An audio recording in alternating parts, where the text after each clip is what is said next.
Welcome in. Nice to have you aboard on another gorgeous, low humidity, spectacular late spring day.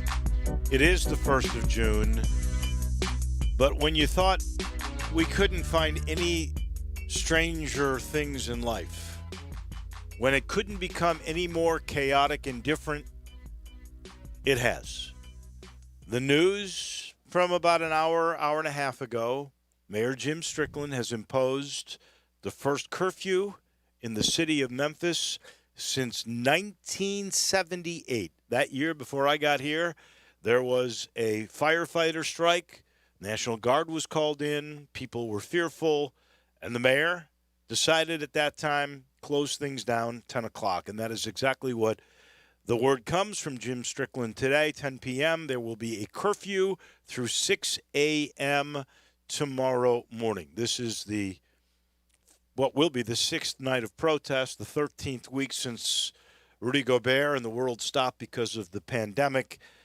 And I guess Brett, who is in the studio next door to me, life has taken another incredibly strange twist and turn. David has, and just a week ago we were talking about what would it take to knock the virus off the front page. Well, we sadly and regretfully and heartbreakingly we've found out the answer to that. I remember the 78 curfews well, even as a child after the assassination of Dr. Martin Luther King in 1968. The curfews and my dad in the National Guard unit then out of West Memphis was federalized and was made part of the U.S. as it was part of the U.S. Army, and they were in Memphis for riot control as America was very similar to how it is now. And I had hoped that I would never see that day again, and sadly we are seeing it night after night after night.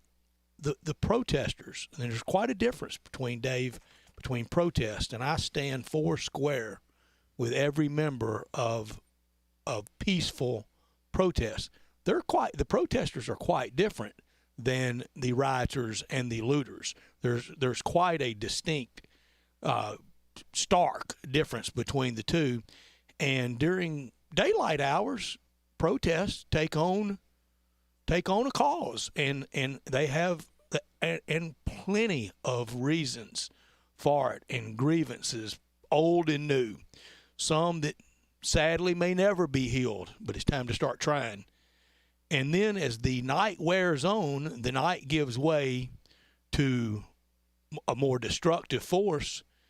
And I am stunned by the almost paramilitary style tactics that in some places, and so far not in Memphis, but we don't want it to get to that, what happened in Nashville and in Washington, D.C., and New York and Santa Monica and Los Angeles, to see them almost trained and adept at explosives and pyro and other things, and dress for it again like in paramilitary style.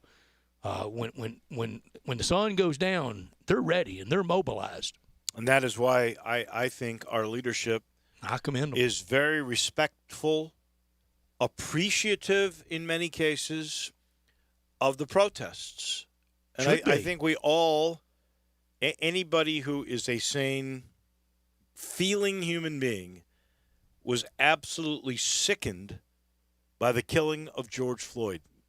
I don't think there was anybody that I have ever talked cold-blooded with. Murder, what it was. Right. That hasn't been some way moved by the loss of George Floyd, especially because of the way we lost George Floyd, or he was taken from us by those four policemen.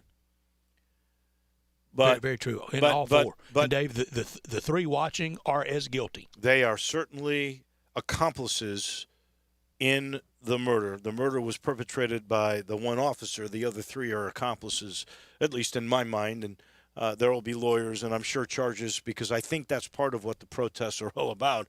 The charges will certainly be coming all of their way, and probably a better than third-degree murder and second-degree manslaughter coming to the officer who perpetrated the deed. It was manslaughter. But there is, as you really beautifully put the point across, there's a difference between the protesters and those, and some stories I read where in some places there have been politically motivated or just criminally motivated people who've come and exploited the time and have come to do destruction, to loot and to destroy. And those are the people that our leadership have said, we're not going to give them the chance. We appreciate, we respect the heck out of the protesters. We understand, we're trying to listen, but you can't destroy property, and that's where we're going to draw the line, and thus the 10 o'clock curfew. And it is, to me, significant. When you haven't had one in, 42 years? You understand that this is now the third one in my life. The third one in your life. This is a very serious, very serious. I thought Mayor Bottoms of Atlanta Friday night was so passionate and so eloquent, and she just implored the African American community, stop this, and don't be a part of it. And I think by and large they haven't been. I think it is outside forces darn near as big as police forces and ready, and we're in commando military style tactics quickly to mobilize like that, literally coast to coast, nationwide. But I see people peacefully protesting. I applaud you. I do too. And you have every darn right in the world to do it, and then some, because the scab's been torn off, and boy, the 2 steps forward and 22 backwards is very frustrating and sad. This is the precipice, in my mind, of a change on many fronts. I believe there will Past be due change too. I agree, and I believe this will be the impetus to get, hopefully, but I think it will. I think better relations between the races, all the races, and this pandemic is going to make us change in a lot of different ways. And David, hopefully it will bring us all together. Yeah, and it has shown, golly, both for the good and for the bad, the power of one person. Chauvin, the police officer, the chain of events that he set off, the unintended consequences of 9 minutes knee to the larynx and to the throat and the breathing apparatus of Mr. Floyd. What that is now set off, the destructive power and sometimes the good of one, but in this case the destruction wrought. We will remind you throughout the show, we do have a 10 o'clock curfew, and I hope everyone will be respectful of that curfew. I listened to some people today when it was being discussed on a morning network television show, a news show, pertaining to the effectiveness of curfews. And there's mixed feeling about it. I certainly, I think it needs to be imposed. So I am not criticizing at all the mayor of Memphis, Jim Strickland, who has decided that they were going to do this tonight. But there's a sense by other people that when you have curfews are respected by those that are good doers, but disrespected by those who don't, and that it brings out even more of those. I certainly hope that that is not the case in the city of Memphis tonight. We do have a busy show, and we had tried to get, and finally was able to do so, State Representative Joe Towns. My initial reason for trying to bring on Representative Towns as a guest was because he and Antonio Parkinson have been instrumental in trying to pass legislation in the State House about name, image, and likeness for collegiate athletes. And I don't think they were as successful last week as they would have been. We'll talk with him about that, but we'll also talk about the pandemic and what he sees with state government in that regard. And then we'll ask him about what is going on tonight. I don't believe he's actually in town. I think he might be in Nashville. But we'll get his take on what is happening around this town and the country, for that matter, when it comes to these protests. We'll talk a little baseball, and so far I got to tell you, there's not really great news. Major League Baseball, some owners have said, we'll blow up the season. We don't care. We're going to blow up the season. Major League Players Association has proposed a 114-game season with deferred payments coming, no more pay cuts. I think we're still far apart on that. We'll talk with Tom Ackerman from KMOX. That'll come your way at 4 o'clock. At 4:30, Brian Geltzeiler on the NBA. A gentleman we haven't talked to very much in a while, Matt Wyatt, Mississippi State and Mississippi Radio. Matt Wyatt, I can't wait to get his take on Mike Leach. I think we might have talked to him about when he first got hired, but I'm certain he's gotten to know him a little bit better. We'll talk with him at 5 o'clock, and then we'll have crunch time at 5:50. So we will be incredibly busy in this show, and these are incredibly busy times, sports-wise and everything else. Speaking of sports, it appears the NBA is – the small market teams, Brett, are saying that they would like all 30 teams to be involved because it looks like with whatever restart up here there's going to be, they're going to try to get to that 70 mark to get their local TV money. Dave, I just can't imagine.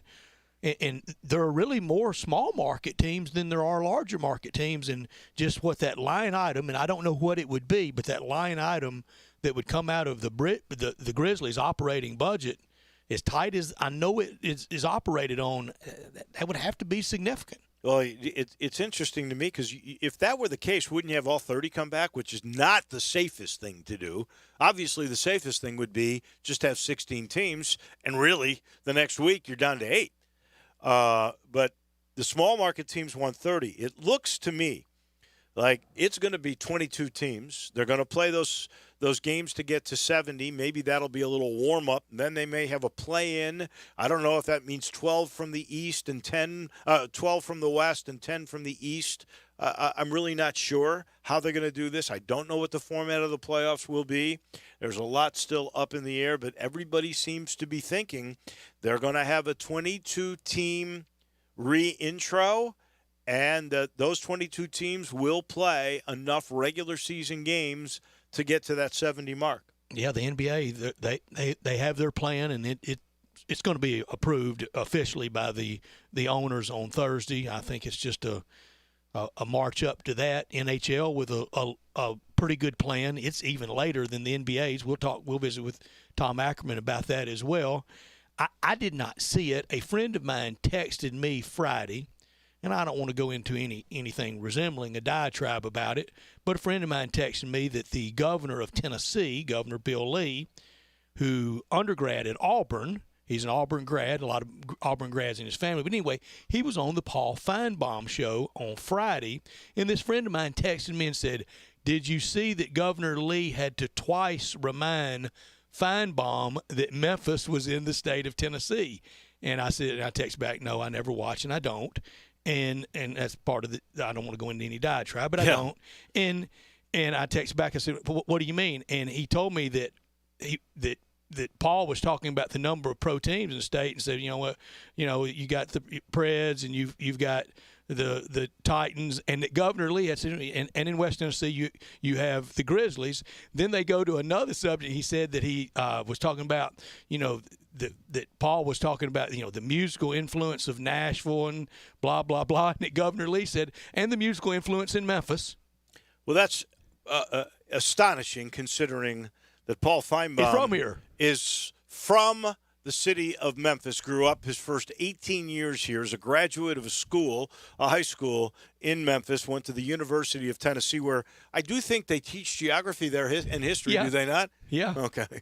Paul Feinbaum apparently has a rather selective memory, but Governor Lee which is disappointing. But thank you, Governor Lee, for knowing we're part of the state, because sometimes it feels like in Nashville with the state legislature that they sometimes forget that. This hour brought to you by Lexus of Memphis, 2600 Ridgeway, and online at lexusofmemphis.com. Call them at 901-362-8833. Lexus of Memphis offering the Golden Opportunity June sales event. Happy June, everyone, on this first day of June. Great offers on all 2020 models and always on special lease options. If you've ever thought I'd look great in a Lexus, well, guess what? Lexus of Memphis thinks you would look great in one of their beautiful cars as well. Drive in luxury and confidence, knowing that every new Lexus comes with complimentary first and second maintenance services. Stop by today at Lexus of Memphis at 2600 Ridgeway and put yourself in the driver's seat of an all-new 2020 flagship LS500. You'll be looking and driving in style. Lexus of Memphis, the highest standards in the industry. When you purchase a Lexus, you get top-of-the-line engineering and design, and they make for the luxury driving experience. 901-362-8833. Online at lexusofmemphis.com. Experience amazing at Lexus of Memphis. Top story of the day. So we will talk some pandemic, and it's almost amazing. You're right.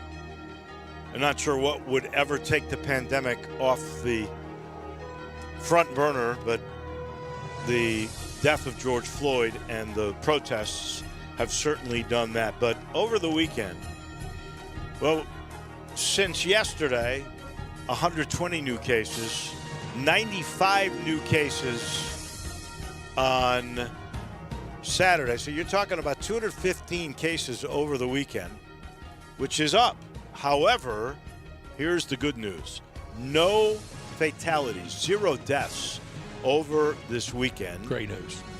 So we're still at 109 short there. Supply. Yeah.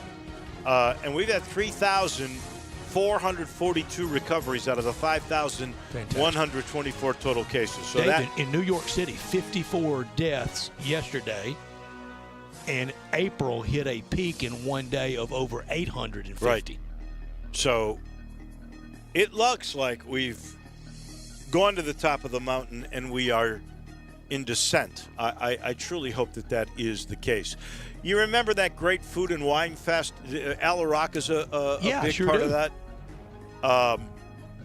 That has been postponed until 2021. They may do some smaller dinners because it's a fundraiser for Le Bonheur. But the big festival, which was supposed to be in October, and it just keeps getting bigger and better, it has been canceled and moved till 2021. The county says they will no longer be distributing those free face masks that have a chemical on it called Silvadur. It's an antimicrobial agent. But apparently that chemical, they're not sure of it, so they are absolutely not going to distribute those kinds of masks anymore. They will still be distributing masks. It won't be those kinds anymore. And those are usually the black ones that you've seen a lot of folks, including the police, that usually use those kinds of masks. I guess after watching protests from across the country, I've started to worry about a spike that we may see within the next 7 to 10 days. With all of these protests, everybody, and a lot of them without masks, have been huddled together. You're yelling and screaming, which means those droplets of vapor that have the coronavirus germ, they are being spread far and wide by wind or by anything, because when you yell, yes, and tear gas produces coughing, wheezing, tears, obviously. That gets caught into the wind. I am really worried that we'll see a major spike, especially in some of these big cities where there have been huge gatherings. We've had some in Memphis, not quite as big as other places like Minneapolis or Atlanta. Right, and to think a week ago we were worried about the gang at the Lake of the Ozarks. Yeah. Our concerns are bigger. Yeah. Tennessee now, we have 23,000 cases, 364 fatalities. In Mississippi, 15,000, now 752, and they've pretty much doubled the death rate of the state of Tennessee at 739, despite having about two-thirds of the cases. And in Arkansas, 7,253 with 133 fatalities. In the United States, we're close to 1.8 million now with 104,000 who have perished, but 385,000 who've recovered. Worldwide, 6 1/3 million cases, 376,000 fatalities. And we've had 2,800,000, almost 3 million recoveries throughout the world now. My top story, after we've just gone through our 12th weekend without the sports that I mainly care about. 1 to go, we think. How hopeful will we really get back to normality? Hits, runs, and errors, games played anywhere. Some of the fun of sport during this virus period, and certainly over the last week, building into the weekend, it's taken a little of the fun out of it. Just, how are we that interested in the Major League Baseball negotiations? Yes, but, and even with sport coming back, it's got to matter. It can't be fanless. It can't be in a biodome. It hardly can even be limited fans with the backdrop of the country on fire. We got to be a little more hopeful, but I got to be realistic to be hopeful. And Dave, I'm worried about the Schwab a week from Thursday in Fort Worth, because at this time, can you take away any man or woman power, any police force power to be marshaling over a golf tournament? The point is well taken. Now there's still a week or so before that becomes a true concern, where you might still need force, manpower, as you say, man and woman power, really, that are keeping the peace in the streets, as opposed to marshaling over what? So you really don't have crowds coming to the Schwab. So and players, how much do they want to really leave home right now? Well, I would suspect, because this is a crowdless event, that it will go on as scheduled, and hopefully by then there will be peace. Tough being the first one. Throughout the land. Good luck to the folks at Fort Worth. Yeah, absolutely. Not top story of the day. This one, an easy one and a sad one, but a life well lived. Pat Dye passes away at the age of 80. It was kidney issues that apparently were what did Pat in, although he was found to be asymptomatic with COVID-19, but I don't believe that is what led to his passing. This was a guy who made the Hall of Fame in 2005. He coached from 81 to 92. Coach of the 80s at in Auburn. SEC. 99, 39, and 4. He was 6-6, by the way, against Alabama. Isn't that what they measure things in? He won 4 SEC titles. He was responsible in part for helping to move the Iron Bowl away from the neutral site in Birmingham to on campus. Right. He also was a coach at East Carolina, Wyoming. And they were proud to have his name on their marquee in Greenville, North Carolina. I can promise you that. You can see his history all over the city. 153 wins, 62 losses, 5 ties. A man who always made it interesting. And I know we are going to have a guy who worked with Pat Dye a bit, Chuck Galena, on to talk about him tomorrow. But at 80, sad, but certainly a life incredibly well lived. And when I say coach of the 80s in the SEC, we know who the coach of the 60s and 70s, who that was. And we know who the coach of the 90s was. It was Steve Spurrier. So for Coach Patrick Fain Dye to be the coach of the 80s, it shows what a great job he did down on the plains. And he made the Iron Bowl. He made it competitive. He made it fun. My not top story, truly through the smoke and chaos around the country, baseball rears its head with proposals literally with the poor timing award of all time. Baseball gnashing this out, pandemic strife, riots, and baseball trying to decide to play. Should have been decided 2 weeks ago. Baseball should be finishing spring training too about right now, and the first game should be in about a week from now.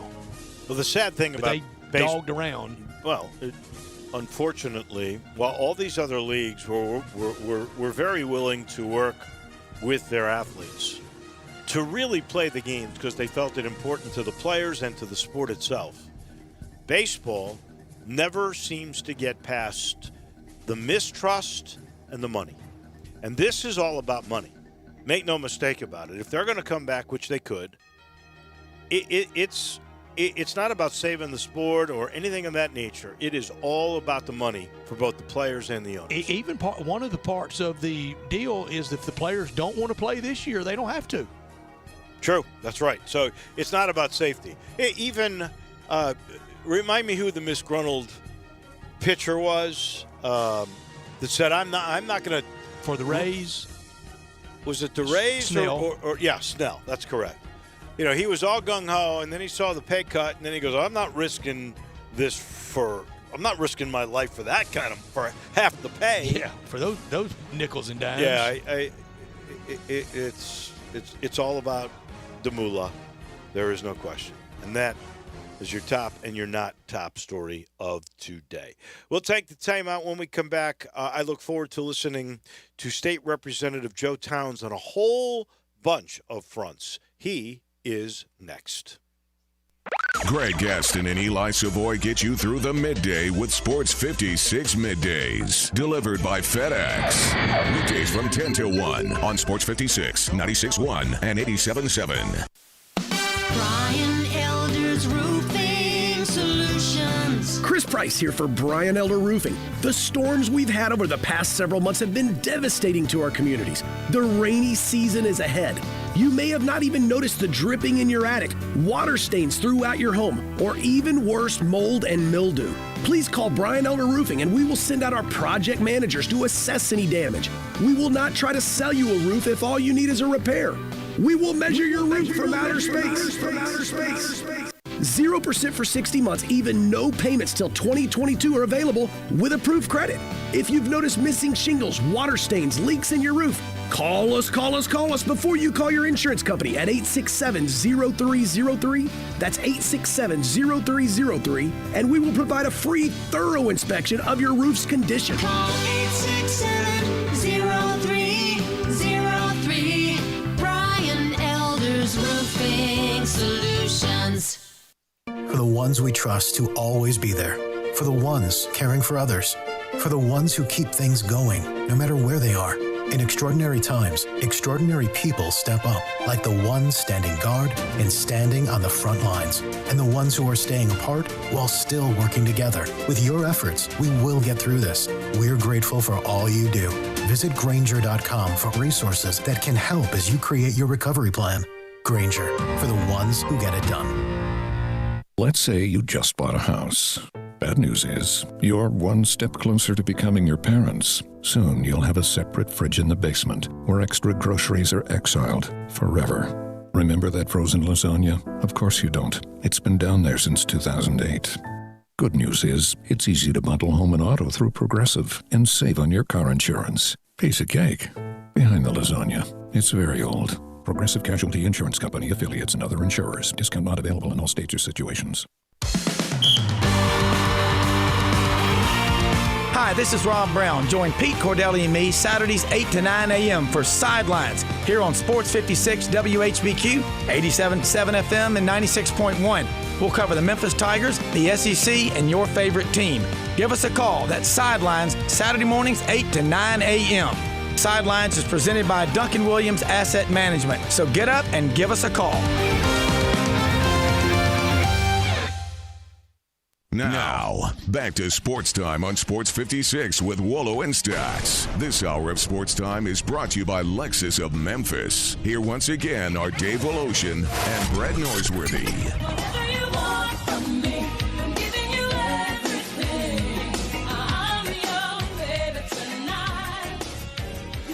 And welcome back in. We are in the Family Leisure Studios, both Brett and I. Family Leisure here to make staying at home a lot more enjoyable for you and your family this whole summer long. It's a staycation kind of time, isn't it? We've got complete pool packages starting at $15.99. The 24-foot pools, they're under $2,000. Same price for the four-person spa starting at $19.99. Those big swim spas, they start at under $10,000. And then there's the high-quality swing sets. Listen to this discount from $34.99 all the way down to $2,199. And I mean, they are beautiful. Family Leisure offering contactless purchasing. They will deliver. They'll do it curbside for your pickup. All you have to do is schedule an appointment. They will come on out. You go in, place the order if you want to. You look in a catalog, place your order. It's all there. Go to the website, place the order. You will love what you see. They're still doing it. Doesn't matter what the circumstances, family and fun always come together at Family Leisure, I-40 and Wynn Road. First time I really had a chance to talk with Representative Joe Towns was at the Tigers basketball banquet. Seems like forever ago. That was before we went to Fort Worth on our way to the ill-fated tournament we never played. And I wanted to talk with Representative Joe Towns really about the name and image and likeness bill that he and Representative Parkinson have put forth in the State House. But now we got a lot of different things we can talk about. So let's begin with Representative Towns by saying good afternoon. Thank you for being with us. These are about as crazy times as you and I have ever lived through. Is that correct, Joe? Yeah, it is actually, guys, and thank you all for having enough interest to reach out and communicate a little bit about the things and the order of the day, I should say, that's happening and transpiring across the country. I really appreciate that. That shows that you guys, how relevant you all are, staying on target as it relates to, informing the people. So high kudos to you. Well, and the news today is really on a different front. It's not the pandemic. It is not name and image and likeness. It is a curfew in the city of Memphis for the first time since 1978 in the firefighter strike, and Mayor Strickland felt it was necessary because of the potential looting and violence that we saw. I guess the Flight restaurant last night had windows broken. Walgreens got broken into last night.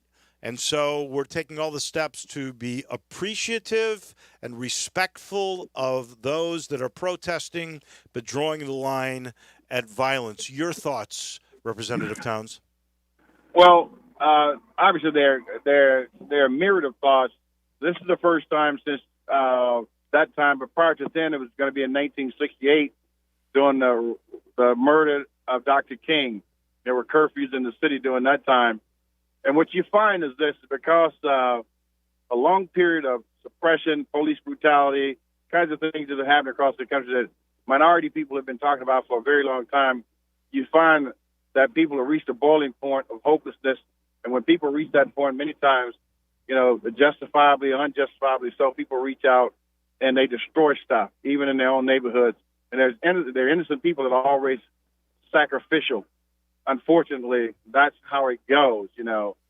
Innocent blood has to be shed, seemingly, because human beings are so imperfect.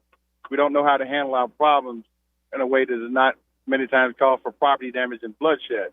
We've seen it before in this city. You've seen it around the country, and you see it around the world. It's how human beings react. And at that point, because people feel as if the old folk had a saying that a drowning man will reach for a straw to try to save himself. So when people are frustrated, they lash out. And it's unfortunate because it hurts us all at some point in time. But the key of it is how do we manage it? We got to figure out how to manage it, because you got to remember also that Dr. King gave his last measure and testament in the city of Memphis, Tennessee, which ought to be a city where everybody is love and prosperity is the order of the day, and always justice rain down. He talked about justice raining down. Okay, justice and equality should be in our city forever. We should be a model around the world for it. The Civil Rights Museum kind of gives you an indication of those kinds of things. But when people hurt and it seems as if no one is listening, they do things that when they think about it otherwise later, they may have not done it. But at this one, I think the mayor's probably doing the right thing to manage it. But you can't squelch freedom of speech to a point where people don't have their say, because it's like trying to put a top on a boiling pot. If you put that top on that pot without allowing some pressure to take off, to be dissipated, that pot's going to blow. Same thing with a volcano, okay? You have to allow the people to have an opportunity to have their say so you can take some of the pressure off. And then after that, we got to get to the table and figure out what do we have to do in order to make sure that these kinds of things don't happen. Some real plans to deal with economic development, police brutality, justice, those kinds of things. Everybody wants to live peacefully, but when you hurt to a certain point, it makes it difficult to talk reason until people settle down. And we have to settle down at some point and come to the table of brotherhood and try to figure it out. We are, as a human species, we're flawed. It's just that simple. We're flawed. As a human species, we are flawed. So yes, it's gotten on the front pages. It's leapfrog COVID. It's leapfrog everything, because It's an age-old problem in our country. Racism and injustice is something that's been around for centuries, and at some point it just boils over, But we got to figure out how to deal with it and address it in an effective manner. And Mr. Towns, you mentioned Dr. King in the National Civil Rights Museum at the historic Lorraine Motel. It has really been ground zero for the peaceful protesters in Memphis over the last few nights. And Dave and I, we think back to and you're there as well. One of the great days of the year is the federal holiday, that Monday, celebrating the birth of Dr. King, and the whole world looking at Memphis. And I think the whole world's been looking at Memphis in the peaceful protest style over most of these nights. There's been some vandalism, but it has been mostly peaceful protest. Well, let me say this. The Civil Rights Museum is a world-class apparatus organization, and it's a world treasure, okay? And it's a holy ground because of innocent blood being shed for the good of humanity, okay? And anywhere in this country where you should have peaceful protest should be in front of the Civil Rights Museum for all to come and peacefully protest, because that's what Dr. King was about. One of his last marches that he wanted to do in Memphis was a march that he wanted to do a peaceful demonstration in Memphis, Tennessee. Now, because of infiltrators and disruptors, that did not happen, and it ended up costing him his life. That hurt Dr. King, because he could not lead a peaceful march, because he was a man of peace and love and kindness and hope for our generation and our nation. So at all times, if people are being violent all over the world, if people are being violent, in other parts of the country, and they should always be able to come to the Civil Rights Museum and protest peacefully. And I think that you have that kind of respect and appreciation for that institution. I would hope that is eternal, as long as we have a country and a world that people can come there and they can be heard, they can be felt, and they can do it in a way where we find when we leave there may be a measure of brotherhood and love that's extended to everyone that's in participation, So that's a great sign for Memphis, and the world is looking for Memphis to assert and lead in a way that can speak to the world. I think you're absolutely right. Were you guys born during that time? Yeah. Oh, yeah. Yes, I was born in 1962, and I was just a tot during 1968. But room 306 at the Lorraine Motel is known worldwide. Well, I was born in 1953, and I certainly remember that day rather vividly. You were about 15 years old. Yeah. On that particular day, I lived at 375 Mulberry. I used to play down there, go to store for people down there, empty the garbage, sell Coke bottles to make money when I was a kid.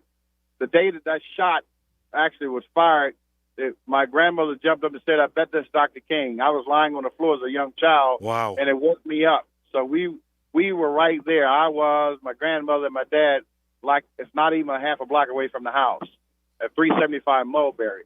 So that's a part of my formative years, okay?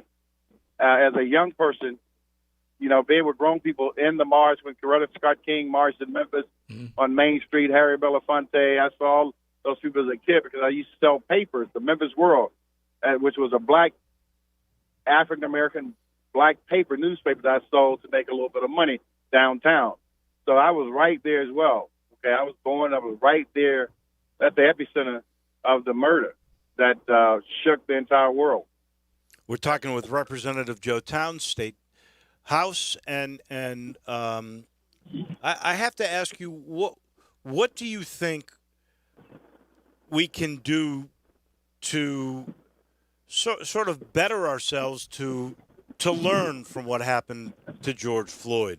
What do you think these protesters would like to hear? What's the dialogue that should begin? Well, what people have to do is this. First thing, you got to be sensitive to what has occurred and sensitive to what has been occurring over the centuries and more recently in the history across the country. I can rattle off 20 or 25, things that are very, very questionable as it relates to the murder of African American men by police. There's not a good relationship. What the community wants is justice, and they want people prosecuted. So if you don't prosecute people, Okay, it's like this. We know we've had popes and preachers that have been crooked and molesting children. We know that we have people in the Boy Scouts that have molested children. We know that we've had people on jobs that have molested women and taken advantage of. We've had people in commercial hierarchies that have sold people bad goods and caused them to die. When you look at all this medicine that people are being sued for, you want justice. You want people prosecuted, and you want them prosecuted immediately. And you don't get the prosecution when you have a smoking gun. So if people don't believe in the system, it breaks down. Okay, you've got to have a system that everyone believes in. See, police officers cannot control society. The military can't control society. This is how you have overthrows around the world. But the thing works. America's a great experiment, but you got to be true to your documents. You got to be true to what it is that you say everyone is entitled to. You can't have the mentality that because you have another ethnic group or another religion or another gender that you're not going to be treated justly. Somewhere I read that righteousness exalts a nation. Righteousness exalts a nation. Well, I'll share with you also that justice maintains it. You have to treat your people justly, okay? You have to, even the king in the days of old would show mercy and justice to the subjects. You have to treat your citizens justice. The thing of it is, people believe in the Constitution. They believe in the fabric of the country, but you got to make sure it applies to everybody. So justice has to be served. Then after that, you got to deal with some of the systemic problems in the community, begin to deal with economic development, blight and flight, the kinds of things that have stigmatized and hurt the communities and prevented them from growing over an extended period of time, the unfair practice of banks and unfair practice of insurance companies. There's things that actually prevent communities from thriving. Redlining. Mm-hmm. And Mr. Towns, that's you mentioned the economic aspect of it, and it just in a blink of an eye, the Congress, not the Tennessee General Assembly that you're a member of, that you were elected by the people to serve in, but the U.S. Congress, we spent $3 billion without as much of a markup or a hearing. How come we can't do that for a summer jobs program, for the Joint Training Partnership Act, to get some jobs and some value in some of these communities that have largely been left behind? Well, what it means is that when I was a kid, we had those kind of summer programs after the 60s, and during that time, the country became sensitive to the needs of the taxpayers. Everybody paid the taxes. They became needs, the sensitivity of people that were at the lower wrong because of what has occurred historically. But you have what you have in Washington today, you have numbskulls on both sides. Okay. You got Democratic numbskulls, you got Republican numbskulls. So what they're doing, they're running into each other like a couple of battering rams of bulls, and they're not listening to the people and dealing with the issues. They're fighting based upon party ideology, okay? So they're not hearing the people, okay? You're not sent there to play politics. You're sent there to serve the people and solve problems for the people, not just for corporations and big lobbies and people that are well-to-do. You're sent there to solve problems for the people, but they're in the middle of scrapping all the time. And there's an old saying that to whom the gods will destroy, they must first make angry. So you see the Republicans and the Democrats, they're angry at each other. In the 60s and the 70s, the 60s and the 50s, even though you had Republican Party, you need the two-party system, you had the Democrats, they may have fought all day, but they worked together in terms of solving problems. They hung out in the evening, okay, with Tip O'Neill and people of this ilk back in the day. They were able to resolve problems. Johnson was the guy, that was able to get the Civil Rights Voting Act and all the stuff that Kennedy was working on implemented. He couldn't have done that without the help of Republicans. You have to work together across the aisle for the good of the people. What has taken up the oxygen in the room are the people that have commandeered and stole our democracy, and it's big business. Don't misunderstand me. We all need business. We love our business. But you have to give the people something, too. People want to live, maintain, a health consciousness about themselves, be able to buy a house, send your kids to school. Education is off the Richter scale now. It costs so much in this country. Be able to save a little bit for retirement. This is what human beings want to do. Everybody's not trying to get rich in this country, but people do and deserve, in the greatest country in the world, the right to be able to make a living, okay, without a lot of confusion, okay? But your leaders, the problem is that your leaders on both sides, they are not doing what the people have sent them there to do, period. They're in the murk and mire of politics and playing politics with the lives of citizens. And people are fed up with that, too. Republicans are not always right, nor are Democrats always right. If it's a good idea, it's a good idea. If it's going to benefit the people, that's what we should embrace. No one party has the benefit of the knowledge of doing good for the people at all times. No one. You got to work together, man. Simple. Got to work together. We are talking last thing with Representative Joe Towns. We could talk all day with you, and I got to get one sports thing in here because you and Representative Parkinson were trying to get legislation passed on the name, image, likeness. I think you ran into a little bit of a dead end last week. What's going on with that legislation? Well, I'm glad you asked, and that's a great bill because historically there again, athletes have been really taken advantage of for the corporate interests of those that we're going to call the NCAA. Now, Memphis was in a huff and a tizzy when they actually mistreated our player, our number one pick, okay, who ended up leaving and not coming to Memphis because of what they did to him and our coach, Coach Penny Hardaway, our beloved Coach Penny Hardaway. So we decided to try to do something about it. Now, while the Tennessee General Assembly, everybody seems to want to do something about it, okay? Everybody seems to have the passion and the insight to want to do something about it. However, because California's already made it law where, people can use their likeness without being penalized and de-scholarship, and they and some other states have done the same thing. The NCAA is making a little bit of movement towards maybe cleaning this. Uh-oh. I think we may have lost Joe. I know he was talking about the federal government getting involved. I'm still here. Okay. I'm still here. We lost you there for a second. You were talking about the federal government involvement. Right. So the committee has decided because then NCAA has decided in conversation that they want to do something about it. The committee decided to wait, and they wanted me to wait and give them an opportunity to do something about it.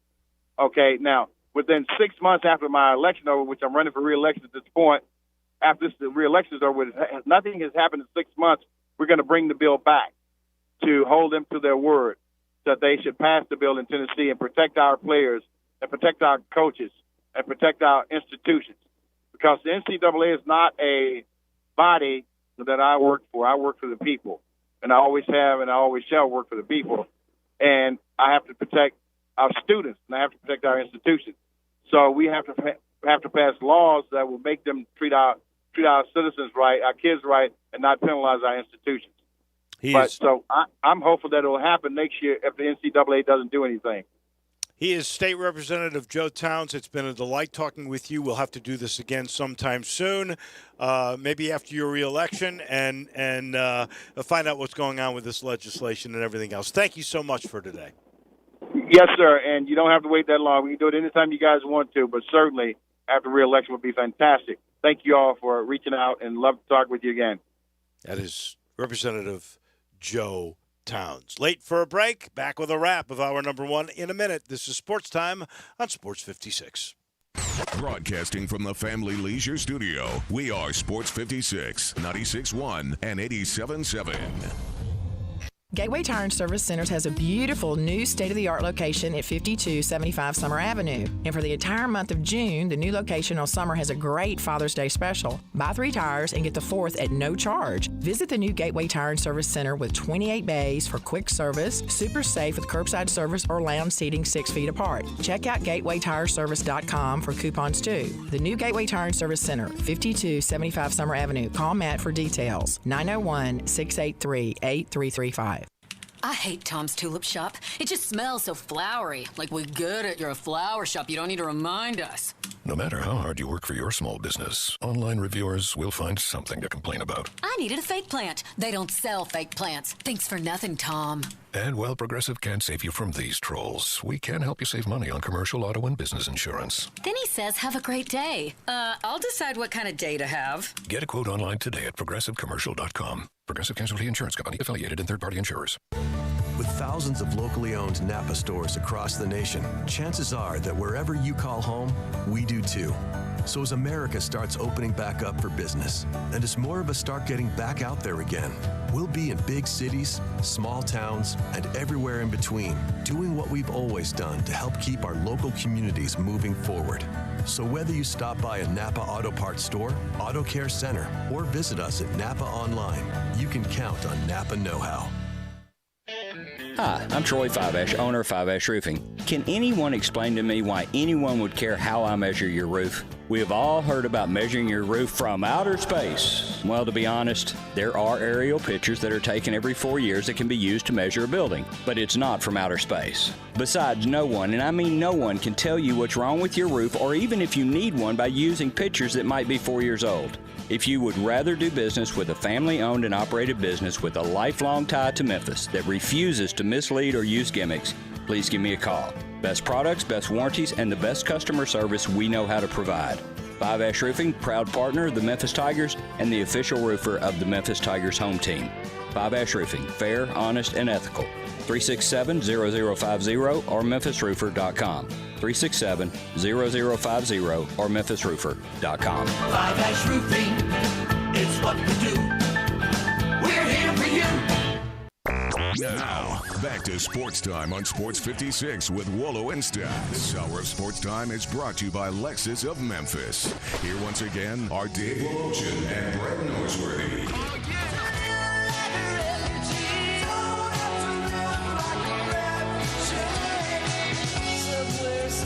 Somebody must keep you around some. Welcome back in. We appreciate Representative Joe Towns and the time he gave us. We will replay at 5:30 that interview. Several of you have texted in about it, and it'll be in the archives as well if you want to go to our website. Brett, we were talking about Martin Luther King Day.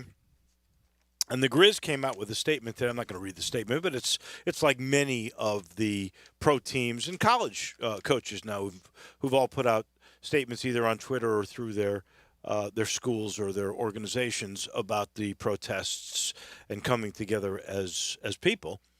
But the Grizz have done something else too. They have made video recordings of previous what they call intersection of race and sports, those symposiums that we love to go to during the Martin Luther King Day holiday game. Prior to the game, we have these symposiums that are with Hall of Famers talking about race relations.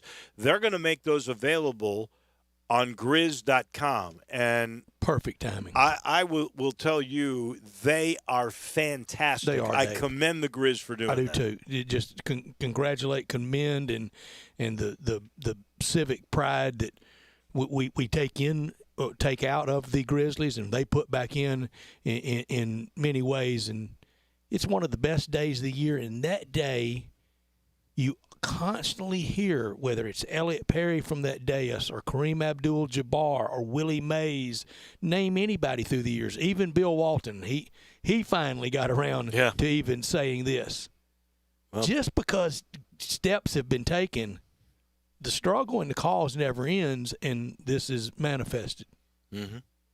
I remember it was the very first one, I believe, with Andy Dulwich and Mike Golub and really Mike Heisley I was just going to say Michael Heisley was the key player in all of that. And his friendship with Reverend Jesse Jackson, who was on that balcony at the Lorraine Motel, sure was. April of '68. And I believe Bill Russell was amongst the first speakers. He was. And what a laugh and what a cause. I hope they have that on there. I'd like to see relive the Bill Russell. The Bill Russell laugh is infectious. Mm-hmm. But when the Bill Russell hits that, you listen to me, I'm being serious tone, you set up. You do. You listen. There is no question that you listen. So anyway, that thing is going to be available. I'm not sure how many they're going to put up there or what the time frame would be on that, but they did come out saying that was going to start to happen, and I will. I really very rarely go. I guess that'd be on Grind City. Maybe it's on. You know what? I think it's Grizzlies.com, and there is a difference, right, between Grind City and the Grizzlies.com. So. I haven't visited very much, but I'm going to visit for sure that particular It'll be site. fun for me for a walk down memory lane. I've said many times through the years, I think my favorite guest, my favorite award winner of the Pitt Hyde Award, it wasn't even a basketball guy. It was Willie Mays. It was baseball. Yeah, the legacy award. See, they've had everybody. Did they ever have Jim Brown? I don't know that they have. I don't know that they've had football. We'll have to take a look at it and go. And I wish the Grizzlies would do a nice, and maybe they will, just a dedicated site, and they may have. I just don't know, a dedicated site of through the years of the honorees and all the different figures that they've had in, because musical as well. I would love to hear Jim Brown, because Jim might have been one of the original sports social. Well, he was out there with Bill Russell, and he was, and the representative, Mr. Towns, mentioned Harry Muhammad Ali. Belafonte from Entertainment. Yeah, he sure did. Harry Belafonte. I always loved Harry Belafonte. That's an hour in the books. When we come back, we'll head to St. Louis. Tom Ackerman from KMOX on what's going on with baseball and actually the NHL as well. He is next.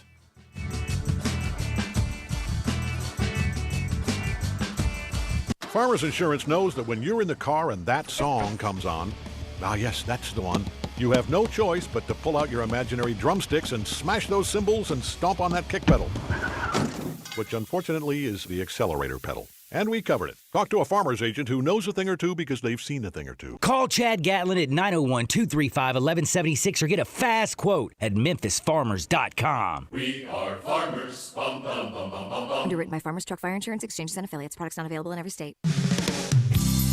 DeSoto Auto Sales specializes in late model cars with low mileage. They have the highest standards in the car industry. All of their cars are test-driven, checked out from head to toe. Unlimited inventory, every make and model. And if it's not on the lot, they'll find it for you.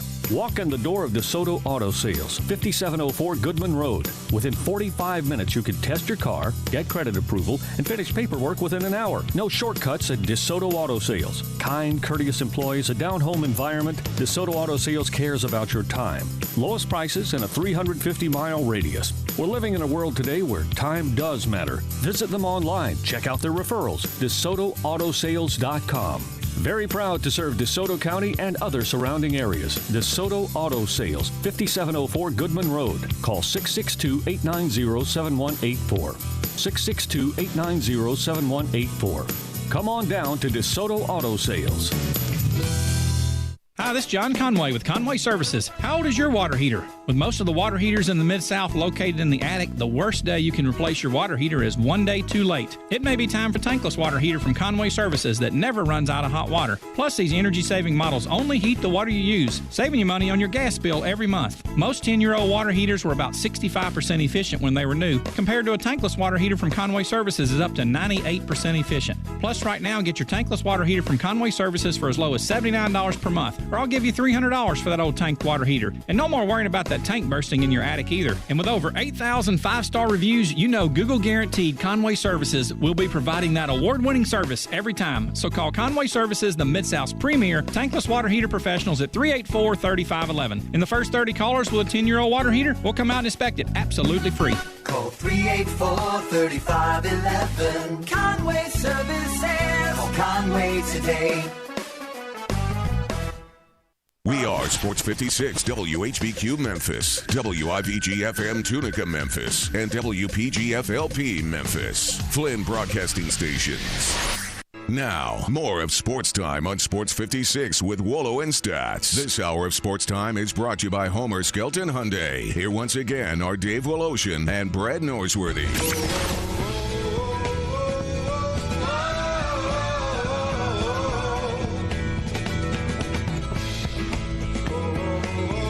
I think it's rather appropriate that we have a song from Chicago being played as we get set to bring in Tom Ackerman, huh? The Blues could go back-to-back, Dave. They could go back-to-back, after all those years of wilderness and heartbreak. And and I think it would be less an asterisk around hockey than maybe anything. Now, the way they're doing playoffs, Tom will let us know. I'm not going to put an asterisk on I'm not going to do anything. that to anybody. I mean, it's not their fault. No. They're still going to have to earn it to win it, right? All we're going to have to say is in 20, 30, 50 years, all we're going to have to say to explain this year, 2020. Well, Tom Ackerman joins us now from KMOX in St. Louis, and this is an easy question to start. Thank you, by the way, for joining us today. But, Tom, if you were betting, would you bet we will see NHL hockey? Would you bet we'll see Major League Baseball, the two sports you cover? Or would you bet we'll see both? I'm going to bet we'll see both. I still feel positive about both, even though, and great to be on with you guys, by the way. I still feel positive about both. I do think that both are big businesses that need to open and want to open. I think it's hard to be patient because we know that we feel as sports fans that we need it. And the one thing that's great about sports is it unifies people. And right now, we need it. We need that. We really do. We need to feel that. Not that the sport's going to solve everything, but it does give us a feeling of unity and something to bring people together. Will we have both? I sure hope so. I think that the NHL has passed baseball in terms of preparedness and getting ready and getting a little bit closer to the season. But at the same time, baseball it's in a different part. The NHL has played out its regular season. Baseball has not gotten started. Baseball has a little more time to play with than the NHL does. Really, the NHL has to start next season no later than December. Is the way you have to think about that, where baseball has some time to play with. The NHL's window is closing a little bit quicker. They've got to finish out this season and think about next season. We're already halfway through the calendar year. So that's kind of where I think about it. And I, as a St. Louis sports fan, I mean, with respect to all other cities, there probably isn't a city where sports means more to a city.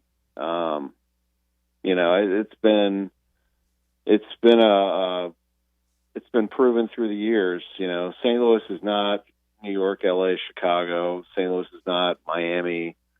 They're not. St. Louis is not San Diego. There are not multiple things to occupy your time. Sports really jump to the top of the list when you think about civic attractions. And St. Louis needs it. St. Louis loves its sports, and the Cardinals and Blues playing at the same time would be a huge, huge boost, a big shot in the arm. It would be, Tom, and we have a lot of things to be concerned about. So this next complaint of mine is way down the list. But there have been a couple of times that it's particularly hit me and hurt me that we've been without baseball, but just about every day that I've missed it.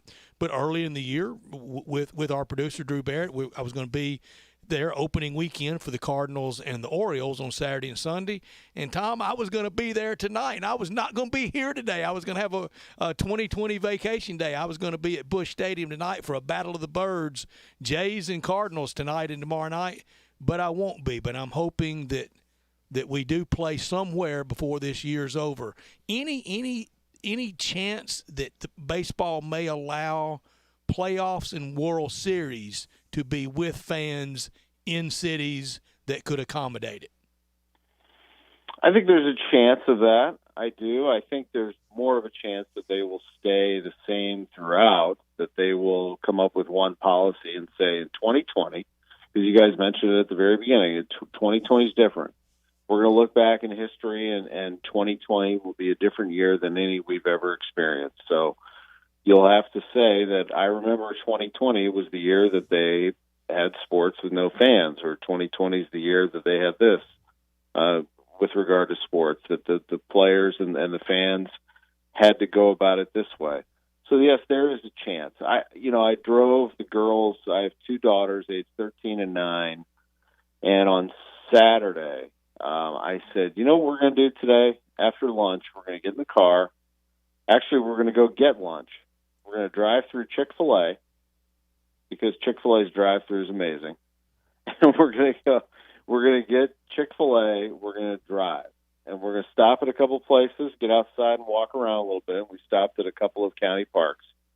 And one of the things I did is I went downtown. Our third stop was downtown. I drove past the Arch, and I drove past Busch Stadium. It looked so good. And the girls looked out the window at it, and my oldest daughter said, "Dad, we'd be there today, wouldn't we?" And I said, "You're darn right we would. I mean, it's a beautiful day. The Cardinals would be playing the Pirates today." But, at the same time, when I showed up at work today and I was listening to our newscast at KMOX, I heard that there were people downtown that were firing guns out the window on the weekend at buildings, that there was still a concern about coronavirus. There's still a concern about the racial tensions in the city and county. There's still a concern about protests. We have some real things going on, real issues going on, where even the biggest sports fan, which I consider myself my entire life, sports has really run my life, has really been knocked down the priority list. And I love sports, and I feel like I need it and I want it. But I do want to tell myself and understand that 2020 it has changed my view on a lot of things, including myself and the importance of what I have to what I endure and what we all endure every single day. So I guess what I'm saying is I think sports is necessary to distract, to make us feel a certain way, to operate business, to keep people employed. But we do have some very, very important things going on, and I have, I guess, taught myself here halfway through the year that my feelings towards sports have changed in that I don't personally rush to have them back. I hope that makes sense. I'm like, I think when this started, I was like, man, like when this started, I was like, man, this is terrible. Like, we don't have March Madness. Like, I can't watch college basketball. Oh, I was just so feel sorry for myself. I don't have baseball. I can't watch college basketball. Now I'm like, gosh, I just want everybody to feel normal again. I want people to have jobs again. I want people to feel good about each other again. Like, that's where my brain is at right now, and I think that a lot of people would agree. I think we all yearn for something to look forward to. I think psychologically, this thing can get to you. It can take its toll. And I do want to remind everybody, and you just brought it up, about all the news that's going on today. And for the first time since 1978, this city will have a curfew. Mayor Jim Strickland, about 1 o'clock, 1:30 today, made the decision we would have a curfew at 10 o'clock tonight, running through 6 a.m. tomorrow morning, to be respectful of those that are protesting but drawing the line, and that's why we're clearing the streets. At 10 p.m., there will be no violence. There will be no looting. So we do look for distractions, for something psychologically to give us some hope.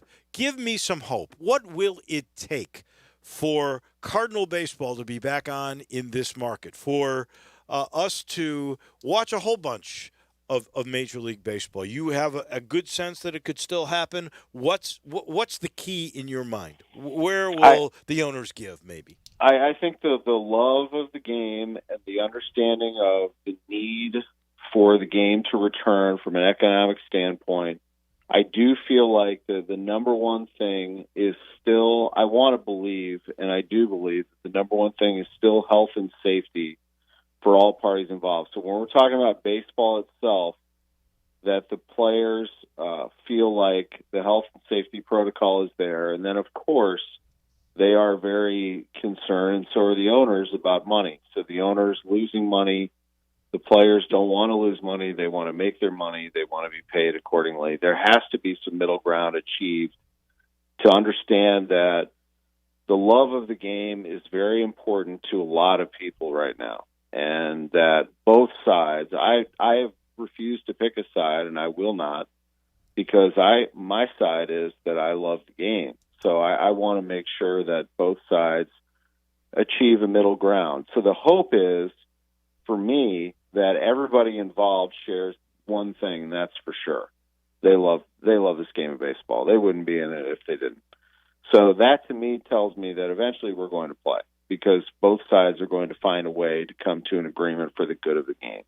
And then once we have that game, I believe that because we are now very deep into 2020 for the reasons that we've all mentioned in this interview, that we are going to get to a point where we will understand that baseball with no fans, baseball with no high fives, baseball with no spitting sunflower seeds in the dugout or whatever it is baseball in 2020, and we are going to accept it. We're going to love it, and we're going to hear the crack of the bat again, and that's going to bring us back. Like, little things about it will start to bring us back again. We will come to an acceptance that baseball in 2020 is not baseball in 1982 or 1998 or 2006 or whatever years we remember and appreciated the game. It's going to be a little bit different, and history will remember it as such. But there's a special part of the game that we will all be connected to when it starts to play again, and we'll feel it again. I believe they're going to play it again. There's just too many people involved, too much at stake, millions of fans waiting. Many of them are out of work and need something, need some hope, need a little bit of it to get themselves back.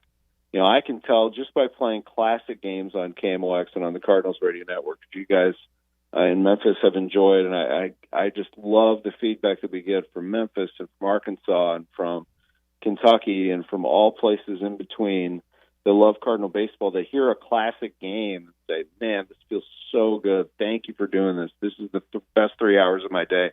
I get to hear the game. It makes me forget about all the issues that are weighing on me. And think about if it was actually a game that meant something towards the Cardinals possibly going back to the playoffs, or it was tomorrow we get to watch or listen to Jack Flaherty start a game, or so-and-so is on a hitting streak and doing something special.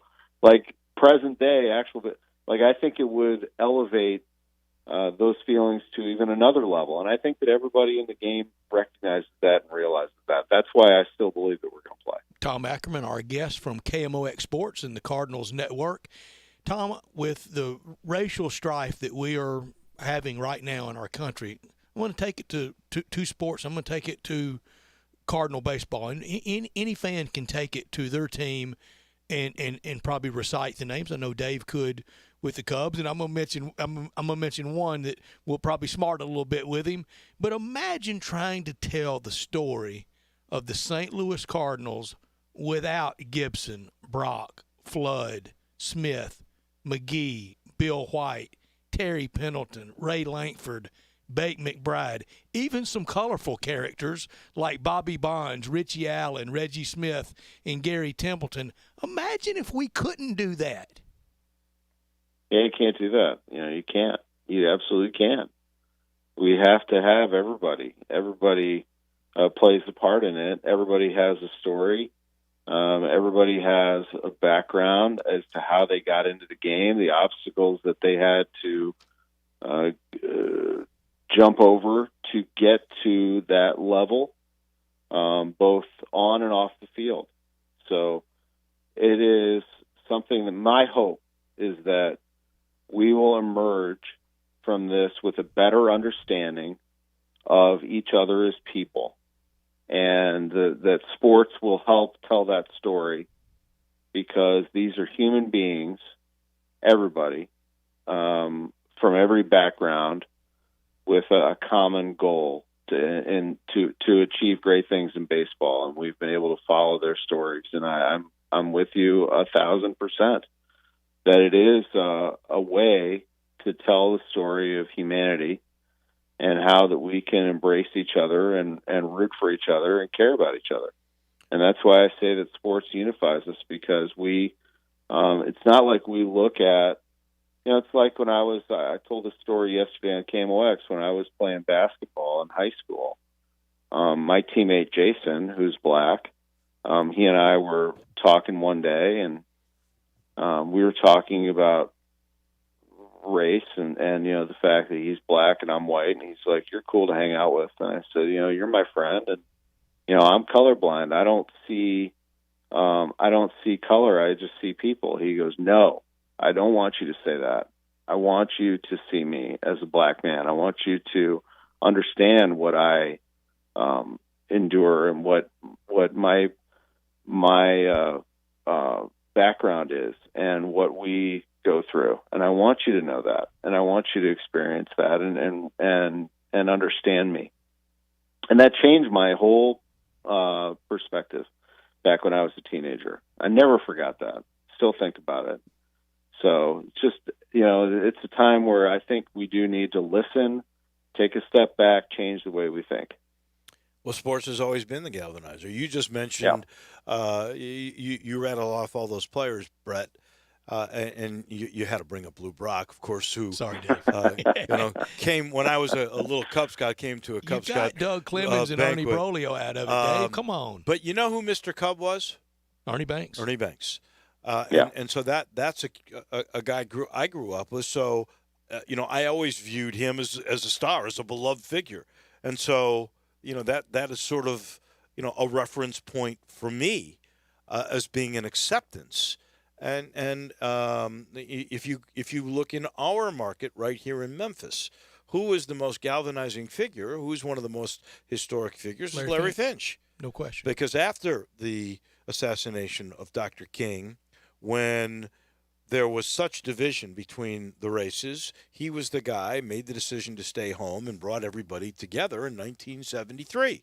So sports has always been that galvanizing figure, and I hope it will be the same when we're all back to some normalcy, not just from these protests and the tragedy that is George Floyd, but also because we have to get past this pandemic in good ways. If I can steer us back a little bit to just the sports side of it, the one that seems to be closer is hockey, and they have done an innovative thing here by taking their 30 teams and saying, well, we didn't have a total regular season, although it was longer than the NBA's, and we'll be inclusive here. We're going to allow 24 of the 30 teams back into the mix to finish the season, if indeed it does happen. I'm guessing, Tom, it's going to. Give us your sense of that, and do you like that inclusion of 24 teams? I do like that. I think that, again, 2020 is different, so a little adjustment in the rules is done, and that's understandable. I think that, there was some disappointment around here that St. Louis was not considered as a finalist for one of the hub cities, one of the two cities hosting all of this, although I think it was pretty much assumed that the Western Conference would probably be Vegas because of the close proximity of the hotels, the massive amount of hotel room space, and everything else in relation to rinks. Here in St. Louis, we do have a thriving hockey community, a lot of hotels downtown, a lot of practice rinks, beautiful place. Enterprise Center's been rehabbed. But realistically, I guess St. Louis just can't compete with a Vegas. But, just to be one of the finalists would have been nice. I think that the playoff format itself, the Blues are right now would be the number one seed in the West, but now they're going to have to fight for it. They would have to play a round robin as the top four to determine who's the number one seed. All that stuff I don't think really affects, I'm just saying from a Blues fan and a St. Louis perspective, I don't really think affects the Blues, who are the defending champs. They do feel pretty strong about their team. Last year, heck, they won. They defeated all odds anyway. They were the worst team in the league. They bounced back. They won. A lot of their greatest wins were on the road, including their last one. They went into the teeth of the Boston fans in a Game 7 and took the cup out of Boston and flew it home. They are a resilient bunch, and I think they'll be fine. I think they're still a very young, but at the same time now experienced team that has won on the road. So that's fine with me. I think the playoff format will probably fit. I think that the NHL, it will be an adjustment without fans. Then again, it does give you a chance to create something new on TV and show hockey, really this goes for all sports. With no fans, it gives you an opportunity to be a little more creative in how you present the product. So it is a chance if the NHL, let's say, is out in front of a lot of these team sports, it's a real chance for the league to show off in front of fans that might otherwise not have consumed the NHL. That's a really good opportunity for a brand like the St. Louis Blues to be introduced to a whole new group of fans. That's how I look at it. I think if you're a fan of hockey and your team is in a good position like the Blues are, you should be pretty excited about your chances. I'm shocked, honestly, Tom, that there's more sheets of ice in Vegas than there are in St. Louis. That can't be right. They can make things happen here out there. Yeah, there's a bunch here. They just opened the new facility out in Maryland Heights. They have a new facility in right next to that. Chesterfield is boasting some new ice. They've done a really good job around here, but I understand that. I get it. How are we going to do baseball picks to pick all those divisions and all those rounds of playoffs? Well, I don't know. I mean, be a good problem. Yeah. I mean, it's a good problem to have. I mean, once they put this thing together and start moving it along, we'll see. I mean, the one thing I talked to John Mozeliak, the president of baseball operations, about yesterday was that they'd like to play their games, their exhibition games in St. Louis, and play as much as they can in St. Louis. This is just an example of logistics. Like, they understand, they'd like to play everything here because players would like to know where they're going to live and not have to move twice. So setting up a condo in Jupiter and then picking it up 3 weeks later and moving to St. Louis. They'd rather, I think, just based on who he's talked to, move everything to St. Louis. But that means they can't play exhibition games right out of the gate because St. Louis isn't necessarily close to any major league cities. That would be a hard thing to do. So you got to adjust. You got to play inter-squad games.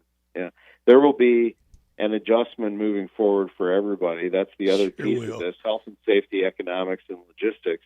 How do you get around and move around is a problem that they're all trying to solve. But I think it comes together. And I think, by the way, if you're wondering about the Cardinals' chances of winning, if this all comes together, I think they're pretty good. I mean, I think the team with the deepest pitching is going to be at an advantage, and I think the Cardinals have that. So we'll see what happens. I hope we see what happens. That's for sure. Tom Ackerman, KMOX, will be if it happens, we'll be talking to you again very soon. I hope that's the case. I hope that's the case too. And I'm good for it. Good to be on with you guys always. Thank you, Tom. Thank you much. Thank you. You bet. Tom Ackerman, KMOX. Our title sponsor for this hour of the program's Homer Skelton Hyundai and Olive Branch, and, of course, Genesis of Olive Branch. That is the car that I've got right now is a G70. A G90 passed me by, and, man, I felt like it was royalty that was running down the street. Ooh, these products. They're so good. Well, every new car, you get a 10-year, 100,000-mile limited powertrain warranty from both Homer Skelton Hyundai and Genesis of Olive Branch. And right now, I like to say they're the standard for the way car business should be done. They've always find ways to sort of excite you, to incentivize you. How about 0% financing for 84 months? And on top of that, we know it's a pandemic. We know right now you might be a little short on cash that you might have 3 or 4 months from now. You've got 120 days to make the first payment on select models. Please get on Lamar. See the way this car business should be done. Get on Lamar. Get into Mississippi.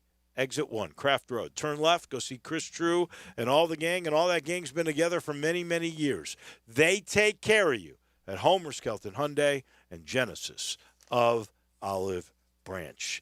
Let us take a timeout. We switch gears a little bit. We've just talked baseball and hockey. What's going on with the NBA? 22 teams, small market teams say we won 30. What's going to happen? Brian Geltziler from the NBAHoopsCritic.com. He is next. Sports 56 Mornings with Peter Edmiston and C.J. Hurt. Weekdays from 7 to 10. Only on Sports 56, 96.1 and 87.7 FM.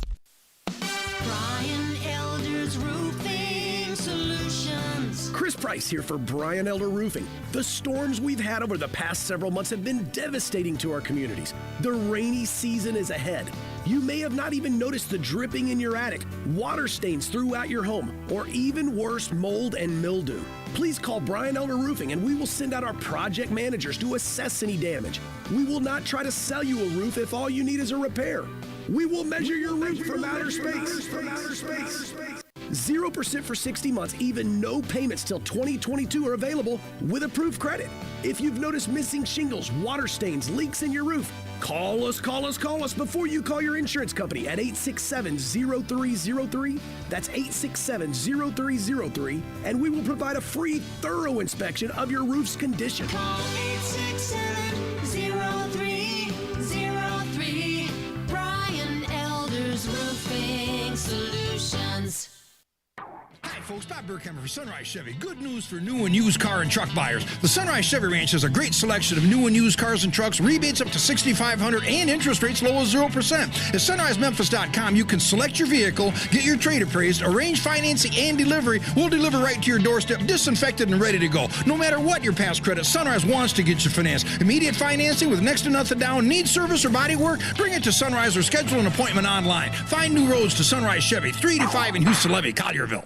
Summer is open, and Lowe's has everything you need to create backyard memories all season long. A new fire pit, tents, and some outdoor gear means camp is on. Build a fire pit yourself with wall blocks starting at just $1.38. Download the Lowe's app and find everything from tents and lawn chairs to Yeti coolers and drinkware, starting at just $24.99. Make summer at home the best it can be with Lowe's. While supplies last, contiguous U.S. only. Selections vary by market. Now, more of Sports Time on Sports 56 with Wolo and Stats. This hour of Sports Time is brought to you by Homer Skelton Hyundai. Here once again are Dave Lotion and Brett Norsworthy. My world was strapped against my back. Brian Geltzeiler coming up. From Brian coming up after I tell you about the commissary, either commissary, the new Collierville commissary at Houston Levy. We still consider it new, or the original. And it's great in Germantown. Memphis-style barbecue and ribs, delicious, authentic, Memphis-style great food. You go there, you've known you've had barbecue the Memphis way. Begin that barbecue feast with some great appetizers like the cheese plate or the tamales or the barbecue nachos, the smoked chicken wings. They are fantastic. Then dig into the ribs, the barbecue shoulder. Get it chopped or pulled on a sandwich, a big, gigantic sandwich, or you can get it on the plate. Comes with beans, slaw, deviled eggs, bread, and you can order it by the pound or a 6-pack or an 8-pack or a 12-pack. We give away 6-packs of barbecue to the Germantown commissary, the Collierville commissary, quite often. Don't forget about the salad, the chicken plate, or the barbecue shrimp. The wonderful hot tamales dressed with chili, cheese, and fresh onions. And I think the best lemon icebox pie anywhere. Dave loves the terrific banana pudding. 901-754-5540. 754-5540, online at commissarybarbecue.com in Collierville and Germantown.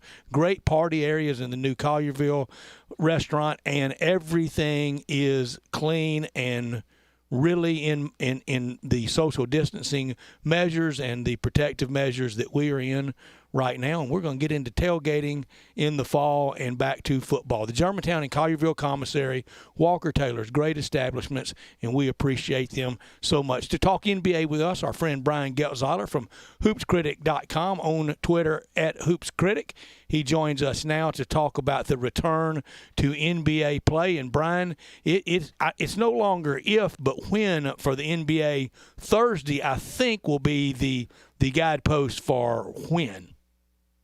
Yeah, and I think we have a pretty good idea, Brett. I think what we're looking at is that most likely it's going to be the week of July 31st is when we're going to see them back out on the floor. So we do have an idea when's that coming to. It's going to happen. It's going to be here. We not only that, we have a pretty good idea of the amount of teams we're going to see as well.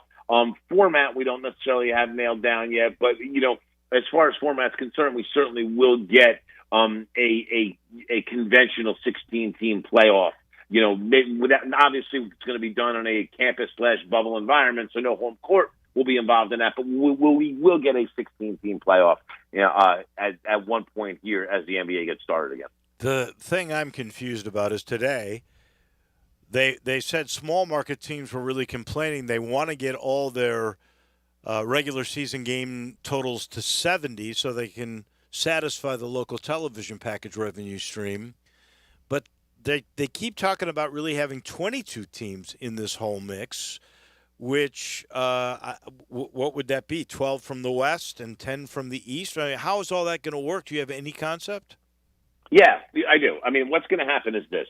The NBA has drawn a line, and you can argue it's arbitrary, but at least what they've done is they're using a particular framework to decide what 22 teams get in. You have to be within 6 games of a playoff spot. If you're not within 6 games of a playoff spot, you're out. So what you're essentially going to get is the 16 teams that are currently qualifying for a playoff spot and 6 additional teams. 5 in the Western Conference and 1 in the Eastern Conference. The 1 in the Eastern Conference will obviously be the Washington Wizards. The 5 in the Western Conference will be the New Orleans Pelicans, the Sacramento Kings, Portland Trailblazers, San Antonio Spurs, and the Phoenix Suns. So that's what you're going to get. That's how they're going to do it. Is it a little arbitrary? It may be a little arbitrary, but at least they didn't draw the line and just say we're taking X amount of teams just to take X amount of teams. They gave you an idea, and the case that they'll make is that from 6 games out with this remaining, it's the odds are that's a significant drop-off between teams that would have a chance to come back and make the playoffs and teams that wouldn't. And listen, hey, guys, I'm not looking to kid anybody here either. A whole lot of this and doing it this way is allowing the NBA to get Zion Williamson back out on the court for people to watch. It's allowing the NBA to get Damian Lillard back out on the court for people to watch, guys that people will tune in to watch that weren't going to qualify for the playoffs otherwise. They want to make sure they have out here when the NBA comes back because they really want to see what they can do to maximize national TV revenue. As far as what you said regarding local TV revenue, as much as they'd like to help some of those teams, it's going to be very difficult to do, and they're not going to have enough time to do it. Because ultimately, they could bring everybody back and get to 70 and have a single elimination tournament for the last playoff spot. That's certainly been something that's been bandied about. But I think there's been significant pushback from a lot of teams in terms of wanting to take the level of risk health-wise, leaving their families, potentially bringing the virus back to their families. I think there's a lot of pushback there from some of those owners. As much as they want to satisfy the local TV networks and get that local TV revenue, that the league is kind of determined on that level the risks aren't worth it. There are Grizz fans and some in the media that are saying they think that the Grizz are the ones that are getting the rawest end of the deal in all of this. As a guy who's more of a national analyst, Brian, do you buy that? No. Listen, it's not like they had this huge lead, A. B, they had the hardest schedule left out of any of these teams. And ultimately, as an 8 seed to have to hold on, I think the one team that if they made it or a 7 seed had to get involved in a play-in tournament, the Dallas Mavericks would be the ones getting screwed. The Grizzlies are not getting screwed. I just don't think they are. Matter of fact, I'll tell you this, they were a very injured team when all of this happened. And the schedule and injuries were going to make it hard for them to hold on, although they were playing well in the face of injuries. That's not going to last all that long. They're going to get Jaren Jackson back, and that's going to be a very big thing for them. So as much as it's hurting the Grizzlies, and it's, in terms of kind of losing their lead and having to go ahead and play for this playoff spot where other teams don't, they were not in as much of a position to have the kind of lead that a team like Dallas did. So I think from a Grizzlies standpoint, listen, anything that they can do right now in terms of making the playoffs is going to be positive. But I also think the league has got some hard decisions to make. There was no way they were going to come up with a solution that was fair for everyone. This was not my preferred solution. I was a big either 16 or 30 guy because I felt anything else was arbitrary. Even if you used a metric like they've used with the less than 6 games out of the playoffs, even though they used the metric, it was an arbitrary metric. So I was a 16 or a 30 guy. with all that said, they want to get some extra teams in. This is a way that they found to do it. I just hope, the one thing I hope is this. I hope we see regularly scheduled games and not pool play, not World Cup-style pool play. I think that would be very bad for the NBA. Brian Geltzeiler, our guest from HoopsCritic.com, on Twitter at HoopsCritic. He never plays to the local audience. He tells it just how he feels. You're going to be a popular fella at our text line. But conceptually, I agree with you, Brian. I mean, the league, we just had a guest on talking about this year, 2020. Man, it's going to be the one. It's the all-timer on every front. But the league's got to try to maximize revenue. With that, we know kind of the poobahs of the NFL. We see them often. Kraft, Jones, the Maras, the Tishes, whomever, the McCaskies. Who is the most powerful owner in the NBA? Who could get Commissioner Silver on the phone the quickest? Well, listen, I think it's not the most visible, isn't necessarily the most powerful, but in this case, it probably is, and that Mark Cuban has a lot of influence over what goes on here. He's been around the block a few times. A lot of teams have turned over since he bought the Mavericks, so when it comes to that, I think Mark Cuban's a guy that when he talks, Adam Silver's listening. And when he wants to get Adam Silver on the phone to be able to discuss something like this, he absolutely can. Another one that's got a whole lot of pull is Jeannie Buss. If Jeannie wants to have something discussed, Adam Silver's listening. But the Buss family historically has always put a whole lot of trust in the commissioner's office. And keep in mind, for all that you hear about the aborted Chris Paul trade for the Lakers, not a lot of complaints ever came out of Laker ownership about that. They always trusted David Stern, and that Jeannie always trusts Adam Silver. So if Jeannie had something to say, she certainly that's a voice that she could absolutely get locked right into. A third one, who's also a pretty new owner in this league, but because of who he is in the world of billionaires, and Steve Ballmer. Ballmer's a guy who, when he talks, Adam Silver listens also. It's crazy because there's not a ton of old guard left when you look at the owners in the NBA. And listen, a guy like Jim Dolan, as long as he's been around and as long as he's been the owner of the Knicks, or the general partner, I should say, he doesn't have that level of gravitas. And yes, when it comes to some, CBA negotiations, Dolan can be a very important figure in representing owners' interests. But that's only because Dolan's one of these guys that will act like a jerk and doesn't care that people perceive him like a jerk sometimes.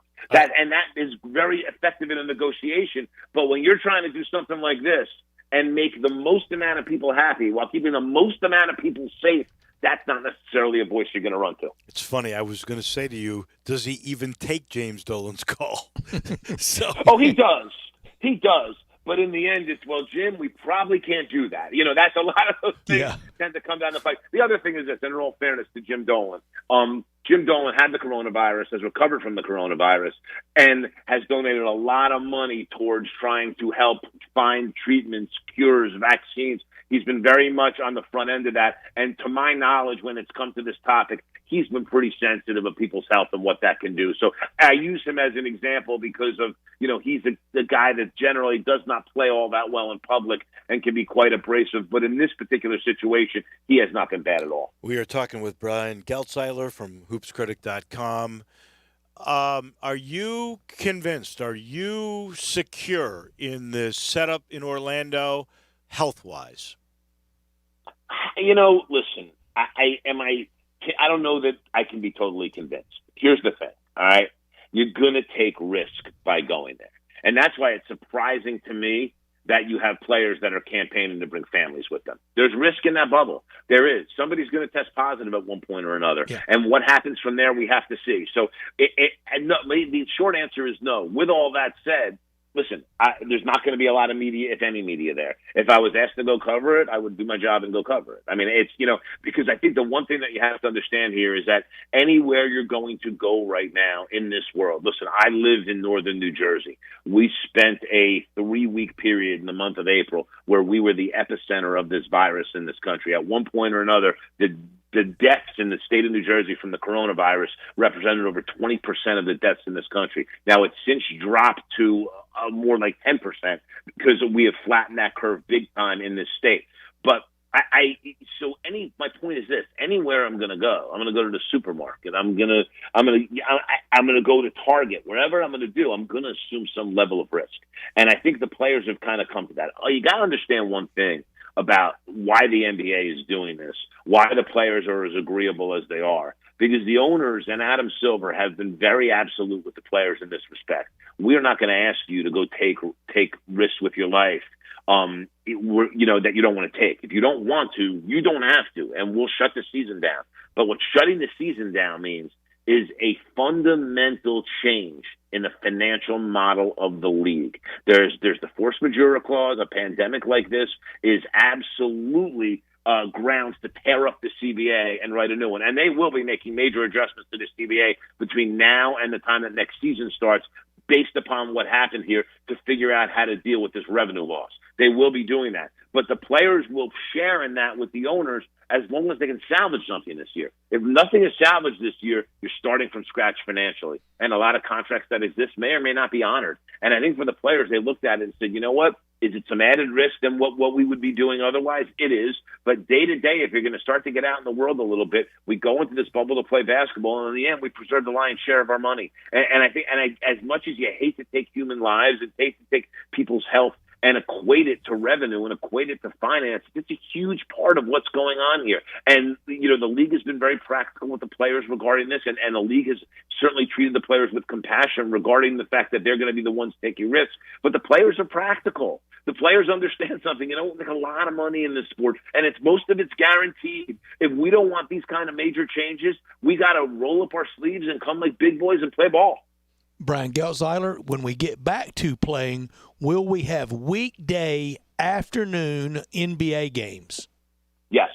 Yeah, they're going to be cramming games, and they're going to be playing a lot of games. There are going to be a lot of back-to-backs. There are going to be back-to-backs in playoff situations. They start July 1st. I heard a date, and I don't know that it's a hard, fast date, but they'd love to have the draft the 25th of September. Okay, so let's just run this through in our heads, guys. If you're going to do that and you're going to start July 31st, that's less than 2 months. Odds are most teams are going to play a minimum of 3 regular season games, potentially 5 to 7, depending if you want to get everybody to 70 or everybody to 72. So that's going to have a large effect here. So you have those games are going to have to be played over the course of a week, week and a half, 2 weeks. Now all of a sudden, what are you looking at? You're looking at essentially 5 weeks to get a playoff in. 5 weeks to get a playoff in. You're going to have multiple games a day, back-to-back games, especially when series go long. So, yeah, I think we're going to have, in the summertime, you're going to get plenty of afternoon NBA basketball. And listen, it's going to be glorious. It's going to be fun. You're going to have more basketball than you know what to do with. For me, it's going to be, I'll be like a pig and poop, guys. I'm going to love that. But, we are absolutely going to have that. It will be, for people that have always complained that the NBA playoff schedule is too stretched out, those people are not going to have this complaint this year. So the draft will be at the end of September, and then you'll have free agency the month of October, I guess. Yes, and you'll start with that. Yes, but it's going to be a quiet free agency. And then you'll have 2 months off, and then we'll start at Christmas time again with hopefully fans in the stands. That's the idea. Listen. They have resolved themselves to start Christmas because just think about this: 40% revenue hit not having people in the stands. It's huge. And the league, they'd rather not play next season without people in the stands. And the thing is, this is very interesting. Steve Koonin, who's the president of the Atlanta Hawks, a week before the season shut down at the Sloan Sports Analytics Conference in Boston on a panel discussion, proposed the idea of starting an NBA season at Christmas. And his point was, the lion's share of your season, ratings-wise, you're up against Major League Baseball. And if we're honest about Major League Baseball, guys, it's not a national sport anymore. It's really become more of a regional sport, as opposed to spending a big chunk of your season up against the NFL and college football. Yes, the first month of your season, you'll be up against the NFL playoffs. But you start Christmas, besides for what you get with the bowl games, you're going to duck most of college football. So they thought that was a good idea to be able to try to increase TV ratings, and now they're in a situation where this idea is going to be actually what allows people to come see games. So they really get to experiment with this at a time where it's most financially advantageous to them due to the circumstance of this pandemic. So that's that's what they're planning on doing, listen, I think it's a great idea to be able to do this right now. Christmas, if you remember when they had the lockout back in 2011, they started the season, then Christmas Day. That was very exciting. Listen, I think it's when NBA basketball's back, as long as people aren't getting sick, I think it's going to be a lot of fun. But I also think that the NBA has handled this really as well as they possibly could. Adam Silver took a leadership role. He was, before anybody was shutting anything down, he shut down the NBA season. The NBA has offices and operations in China. They understand what this virus was and understood it maybe much faster than a lot of people in our government understood exactly what it was. But the NBA understood that Adam Silver's taken a leadership position, and what he does and how he brings this game back to the fans through television and later on for people coming back in arenas, I'm confident he'll be in a leadership position there as well. So Christmas start in Game 7 of the NBA Finals when? August of 21? Yes, you'll probably be looking. So if you run it back, you're talking about starting the season 2 months late. So you can look at an NBA final that will probably start late July, early August, run into mid-August. Got it. That's what the NBA will do. And listen, we'll see how it works.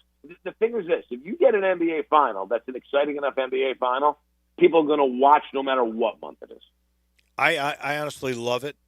I love it for a lot of reasons. I think the NBA, as you just said, the numbers really pick up around Christmas. What a great way to start the season with a smorgasbord at Christmas. And selfishly, a college basketball fan that I am, now college basketball has the stage for 2 months before the NBA begins. And yeah, that's a good point. And that could flourish in its own right. It might be a win-win for a lot of different fronts. Brian, as always, we love chatting with you. We love your insight. And I guess what you think we'll see Thursday? Is that when this thing gets revealed? They're going to vote Thursday, so we'll get an idea what the format's going to be, and we'll get more specific. So Thursday, there should be a major piece of news coming down the pike here about exactly what the season's going to look like, and let's see what it is. But I think for 22 teams look like what it's going to be. It's just a question of how they handle everything before they start a playoff. Brian, thank you so much. We appreciate it.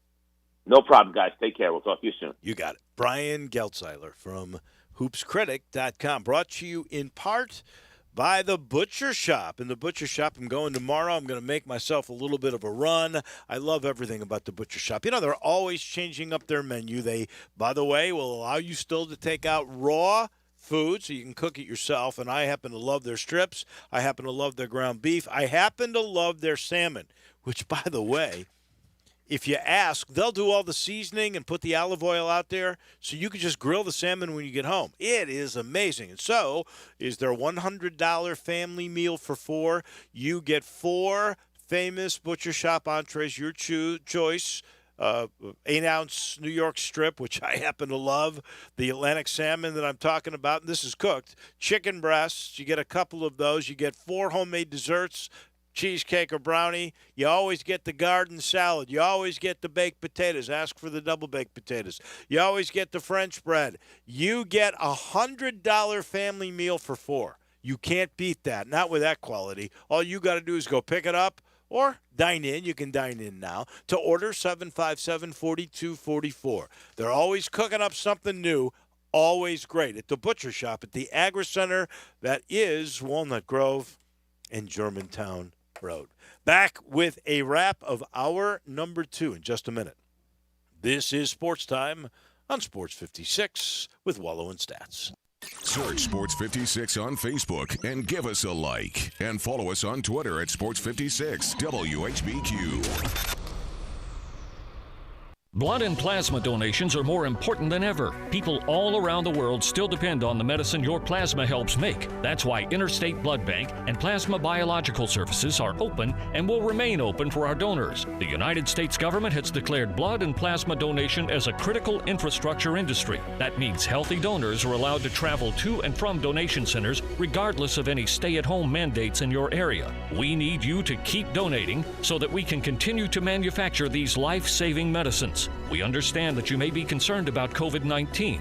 The health and safety of our donors and our employees remain a top priority. To limit the spread of the virus, we're taking additional measures to ensure our centers are safe and clean. Donating now is more important than ever, but please do not come to the center to donate if you are not feeling well or have a sore throat, fever, cough, or shortness of breath. We are doing our part so that you can do yours. Come donate today at one of our IBBI or PBS locations across the Memphis area. You'll see the dedication in every single step.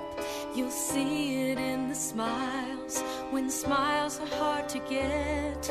You'll see it in the little things that add up to success.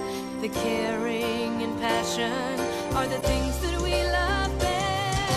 Wolf Chase Limb Brace is your Mid-South provider for orthotics and prosthetics. They are an ABC accredited facility and their practitioners are ABC certified. At Wolf Chase Limb Brace, their services include artificial limbs, legs and arms, braces of all kinds, and custom molded inserts. You can call them today at 901-507-7821 for their location on Highway 64 in between Germantown Parkway and Appling Road, or visit them at their new location in Jackson, Tennessee. That number is 731-660-5900, or visit them on the web at wolfchaselimbembrace.com. Dedicated our life to yours.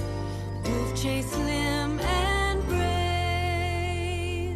Hey, clones, you've heard me talk about Walmart delivery before, but now Walmart has the fastest delivery service yet. Walmart Express Delivery. Get groceries and more delivered from their door to yours with no contact delivery in 2 hours or less. Zero markups. Same low price as in-store. Don't let work, kids, an at-home workout, or whatever else life throws at you right now get in the way of getting what you need when you need it. Try Walmart Express Delivery today. Restrictions and fees do apply. Now, more of Sports Time on Sports 56 with Wolo and Stats. This hour of Sports Time is brought to you by Homer Skelton Hyundai. Here once again are Dave Woloshin and Brad Norsworthy. A reminder, we are in historic times. Certainly not just the pandemic, but now because of the protests of the George Floyd tragedy. And for the first time since 1978, there is a curfew that has been put out by the mayor of Memphis, Jim Strickland. And that curfew begins at 10 p.m. tonight through tomorrow morning at 6 a.m. So please be respectful of our leaders' request and off the streets starting at 10 o'clock tonight. And Dave, this breaking news on the Major League Baseball front. Yeah, I was just going there. Go ahead. You fire away. Wow. So here's Major League Baseball's proposal after the union let it known that they wanted a 114-game season. Major League Baseball has now come back and said, we will give you your full prorated shares of your salaries. However, we don't want to play more than 50 games.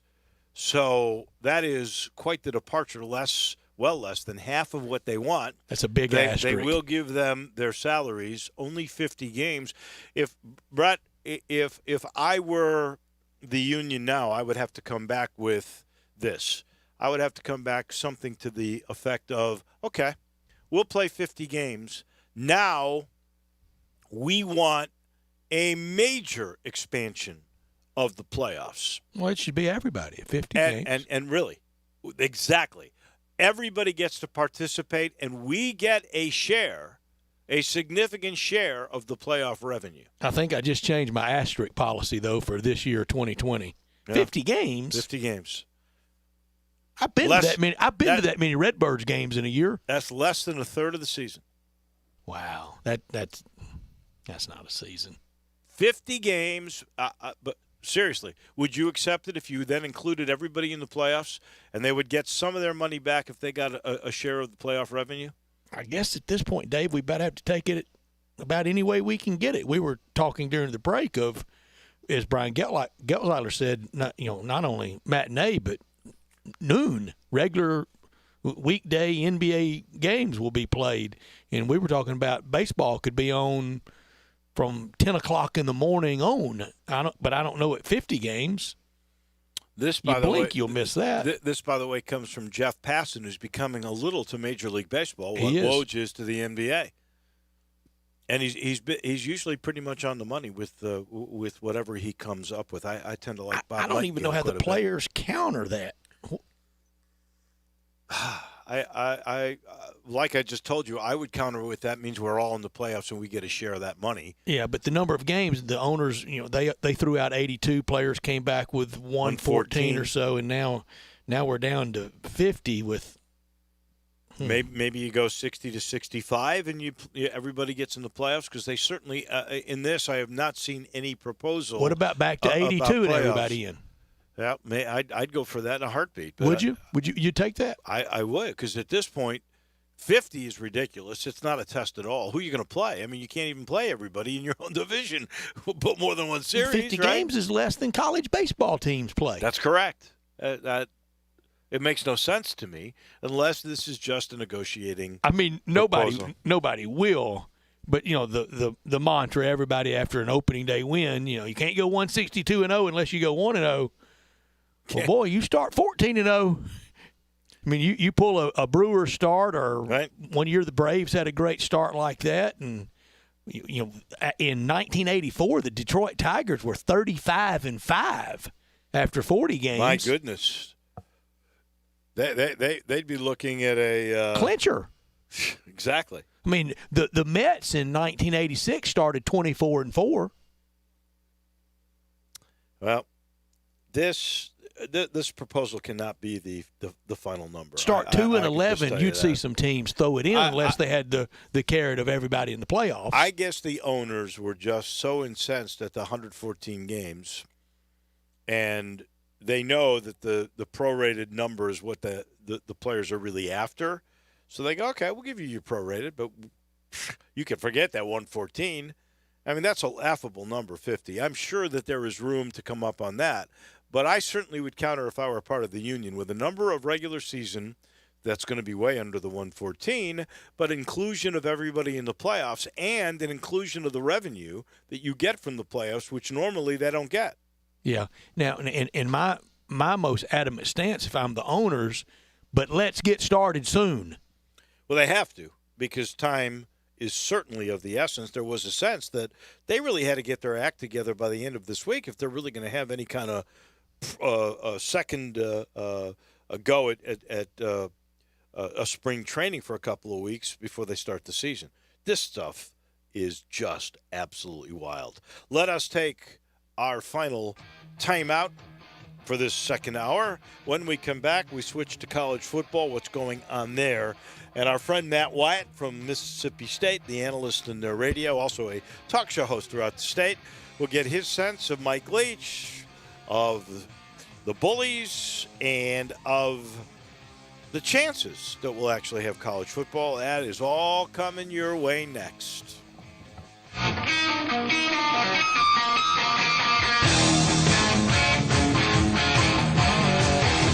Hi, I'm Troy 5-Ash, owner of 5-Ash Roofing. Do you have any idea why I never speak the way I am right now?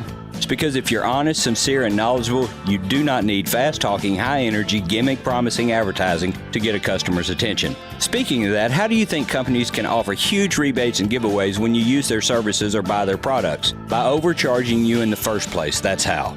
5-Ash Roofing doesn't operate that way. It's misleading and dishonest. When I provide a customer with the best products and the best service possible and do it at a fair price, why would I need gimmicks to sell it? Best products, best warranties, and best service possible. That's all we offer. Well, that and financing. 5-Ash Roofing, proud partner of the Memphis Tigers and the official roofer of the Memphis Tigers home team. 5-Ash Roofing, fair, honest, and ethical. 367-0050 or memphisroofer.com. 367-0050 or memphisroofer.com. 5-Ash Roofing, it's what we do. We're here for you. I hate Tom's Tulip Shop. It just smells so flowery. Like we're good at your flower shop. You don't need to remind us. No matter how hard you work for your small business, online reviewers will find something to complain about. I needed a fake plant. They don't sell fake plants. Thanks for nothing, Tom. And while Progressive can't save you from these trolls, we can help you save money on commercial, auto, and business insurance. Then he says, have a great day. I'll decide what kind of day to have. Get a quote online today at progressivecommercial.com. Progressive Casualty Insurance Company, affiliated and third-party insurers. Eat well and stay healthy with Sweetgrass Next Door's to-go and delivery service. From shrimp and grits to pork chops to chocolate chip cookies and more, feed your need. Located in the heart of Cooper Young Midtown, Sweetgrass Next Door makes for an easy to-go. pickup and delivers to all of Midtown, most of downtown, and even East Memphis locations. For more information, visit online sweetgrassmemphis.com or call 901-278-0278 to place your order today. Frontier Western Store is open and ready to serve you for all your needs in boots, apparel, pet food, and more. Frontier is proud to be a local leader here in the Mid-South when it comes to boots. Stop by the store today for an incredible selection of name brand work and dress boots. Come browse aisles and aisles of top quality boots at everyday low prices in our world famous boot showroom. Dan Post, Rocky, Durango, Twisted X, Georgia, Ariat, and many more. There are so many styles, colors, and fits available, you might need a hand picking out your favorites. Luckily, Frontier's knowledgeable sales staff will cheerfully assist you with any questions you have and ensure the proper fit of your new boots. Frontier also has an amazing selection of jeans and shirts by Wrangler, Ariat, and Carhartt, as well as a fully stocked women's boutique department with thousands of tops and dresses at unbelievable prices. New arrivals often. Frontier Western Store, 5880 Gilman Road in Olive Branch, and on the web at frontierwesternstore.com. Family owned and operated since 1967. Family Leisure's here to make staying at home more enjoyable for you and your family this summer. Complete pool packages starting at $15.99. 24-foot pools only $19.99. 4-person spas starting at $19.99. Swim spas starting at under $10,000. We are offering contactless purchasing, deliveries, and curbside pickup. Give us a call to schedule an appointment or to place an order. Stay safe with Family Leisure. Listen Sundays at 11 a.m. to join Idlewild Presbyterian Church for worship. Idlewild is a PCUSA church located in Midtown Memphis. We are Sports 56 WHBQ Memphis, WIVG-FM Tunica Memphis, and WPG-FLP Memphis, Flynn Broadcasting Stations. Welcome back to Sportstime on Sports 56 with Wolo and Stats. This hour of Sportstime is brought to you by DeSoto Auto Sales. Here once again are Dave Woloshin and Brett Norsworthy.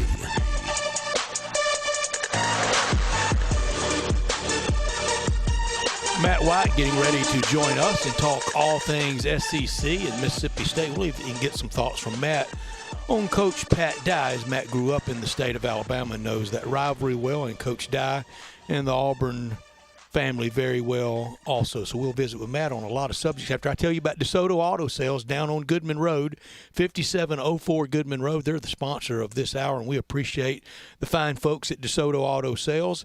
Visit them online and check out the referrals at DeSotoAutoSales.com. Very proud to serve DeSoto County and the surrounding area, and they know we are living in a world today that time really matters, and that's why they want you to enjoy the ultimate car experience. You walk in the door, within 45 minutes, find your car, test drive it, credit approved, paperwork completed.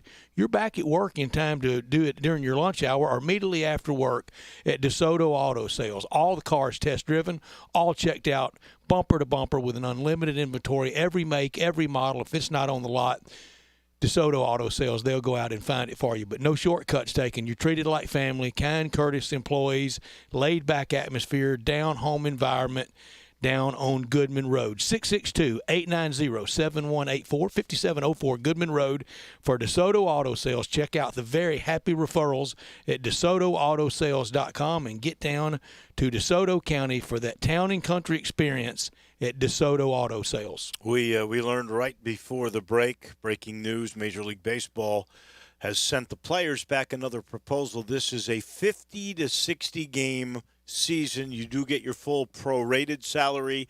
There is a built-in clause on some deferred payments which the players wanted. There's also a note on expanded playoffs for this year and next. Doesn't say how many. It does not address revenue streams that you would maybe share in from those playoffs.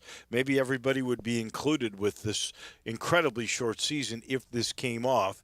But it does remind me that baseball has a history of offering up just the most absurd proposals to somehow meet in the middle.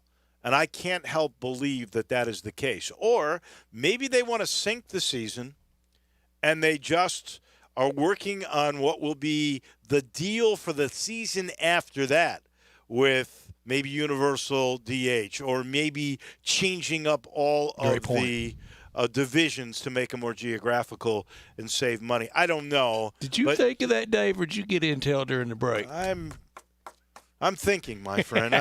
I am thinking.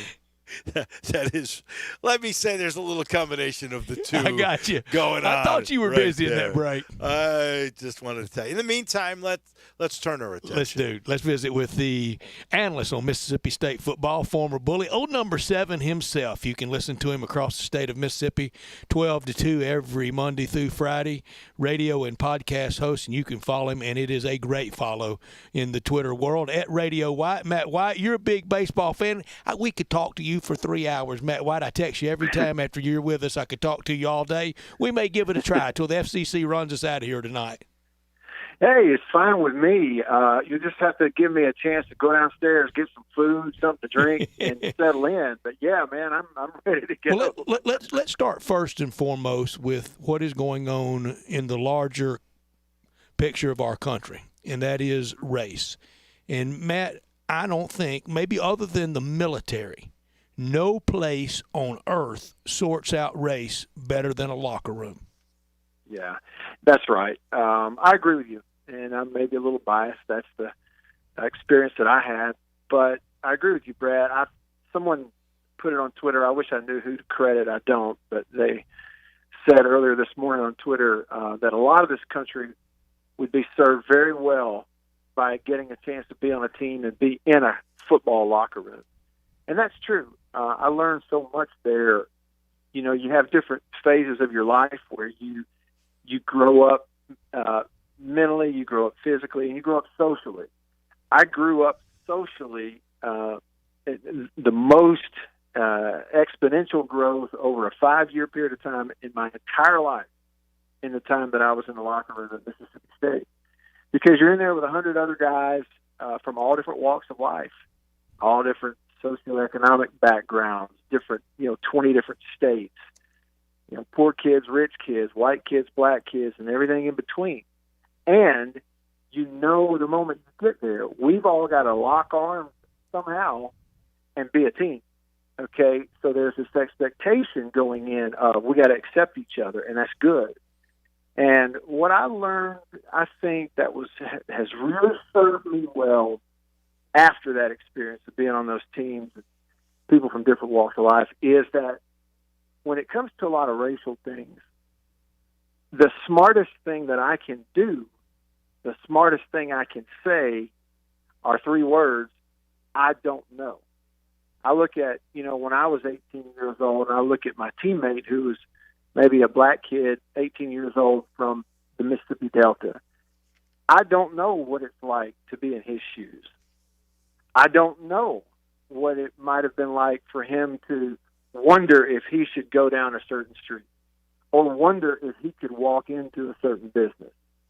Or I don't know how it felt for him to wonder, am I going to get the same shot and opportunity at college as someone else? And so if that's the case, I need to just take the approach of, I don't know what it's like, but I'll tell you this: you're my teammate. I trust you, what you say. I will listen to you. And, buddy, if you need me, I'm there. I'll love you like a brother. You love me back, and we'll be a team. And when you learn that, it is powerful. And I just wish that everybody could learn it. But college football, sports in general, they are exclusive, and that's just the way it is. I think one of the key things you said there was listen. I will listen. And I thought Laird Veach, the athletic director at the U of M, when commenting about the initial tweet after the George Floyd incident that came from Memphis basketball player Lance Thomas, was I'm certainly going to listen. And I think we need to listen to each other, and that's where we begin. If that means legislation, new rules, whatever whatever society needs to start that conversation, and I'm not smart enough to tell you what it is, but whatever it is, it starts with listening to the other side. Well, no question about it, Dave. And, I mean, you guys know it. And really, too, I have a tendency sometimes to try to oversimplify, and that's what I need in life is for everything to be simple, and it's not. But I really believe this is accurate, and that is we can look at all of this, and we can draw a very clear line where every single one of us can decide which side of this line are we on. And the line is a separation between good and evil. And I look at, what is evil? Well, the act of a policeman murdering George Floyd by holding his knee on his neck, that is evil. It is very clearly evil. At the same time, a riot where a rioter attacks a store owner, destroys property, lights fire, or steals it. Well, guess what? That's also evil. Both those things are on the same side of that clear defining line. And evil is not going to make any difference on evil. Evil is evil. So what we have to do, every one of us, is make sure we're on the other side of that line. We're on the good. We're fighting for the good. We're highlighting for the good. We're supporting the good, and we're pushing the good. And the way you do that, you make a personal decision, and then I look at you and say, hey, man, get on the side of the line with me. Let's do that. Let's find the good, and let's push that. And that's just what we have to do. And, Matt, with that, KJ Costello finally has made his way to Starkville, to the Mississippi State. He's arrived, hasn't he? He's there. Got there this weekend. And Matt, I did a show, and I was asked to list my top 5 quarterbacks for next year in the SEC. And I asked the host, this was live radio, I said, the top 5 of players returning that played last year in the SEC or not. They said anywhere. I said, well, number 1 could be KJ Costello then. It could be. It's such an interesting thing to look at because, this is so different, Brett, it seems, than the Tommy Stevens deal last year. It feels that way to me. And we were high on Tommy, and he's plenty of ability. But the difference is that you got a Costello coming in here who's put up the big numbers elsewhere and has played a lot. We hadn't really seen Tommy Stevens throw a whole lot of passes in D1. We just thought he had the ability.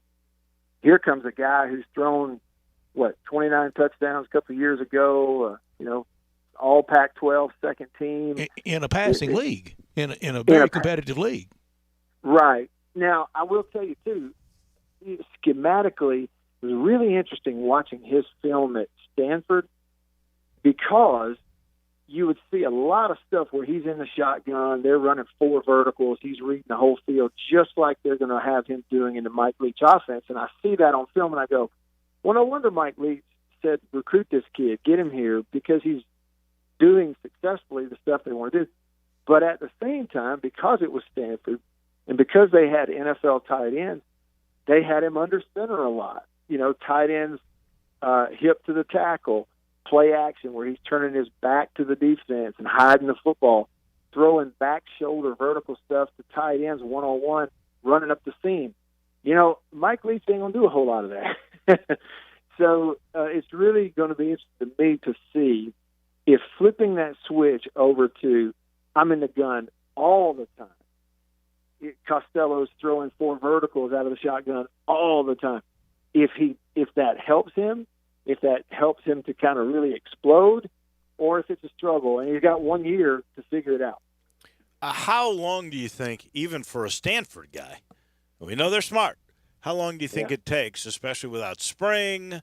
Who knows how long the fall practices will be? From what you've seen, is Leach's system really hard to learn?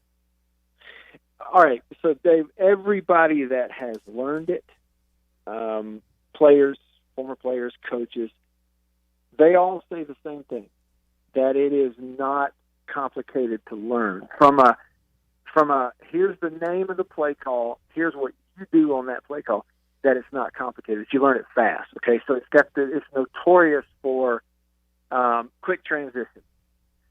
Now, the reality is, got less time to transition than normal. You didn't have spring. You haven't had an off to this point. So we factor that in, but the same's true for every team. And what I think I'm starting to understand and talking to people is it's not a complicated playbook with 300 pages from start to finish.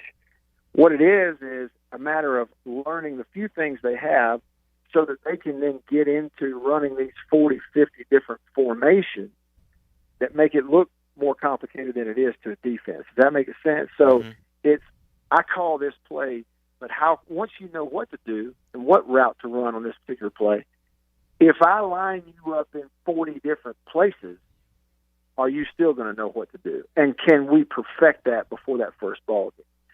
So everybody says they learn it quick. And I think I told y'all this. Mike Leach jokes with us back at his press conference when we had the one-on-one stuff. Somebody said, how long in the spring? He goes, well, the first week will look pretty rough, but we'll have it down pat by week 2. And everybody laughed. Yeah. And we thought, well, he's kidding. Well, I really don't think he was kidding much because I think they installed it really quickly and then just rep it a lot. And you mentioned Tommy Stevens and Matt last summer in the build-up and the hype around him. And when he was in there, other than when he was injured, I thought he was pretty good. But there was a reason he sat and watched behind Trace McSorley most of the time at Penn State. Yeah, it turns out that way, doesn't it, Brett? I think we ought to. I know I learned from that experience and others that it seems like I need to look more closely at the things you have, the known quantities, and stop projecting so much on the unknown. That's one thing I learned there. And Tommy, look, yes, every bit of 6'5", every bit of 235. There's a reason some people went ooh and ah when they saw him throw the ball at the Manning Passing Academy. I mean, it's all tools are there, but you're exactly right.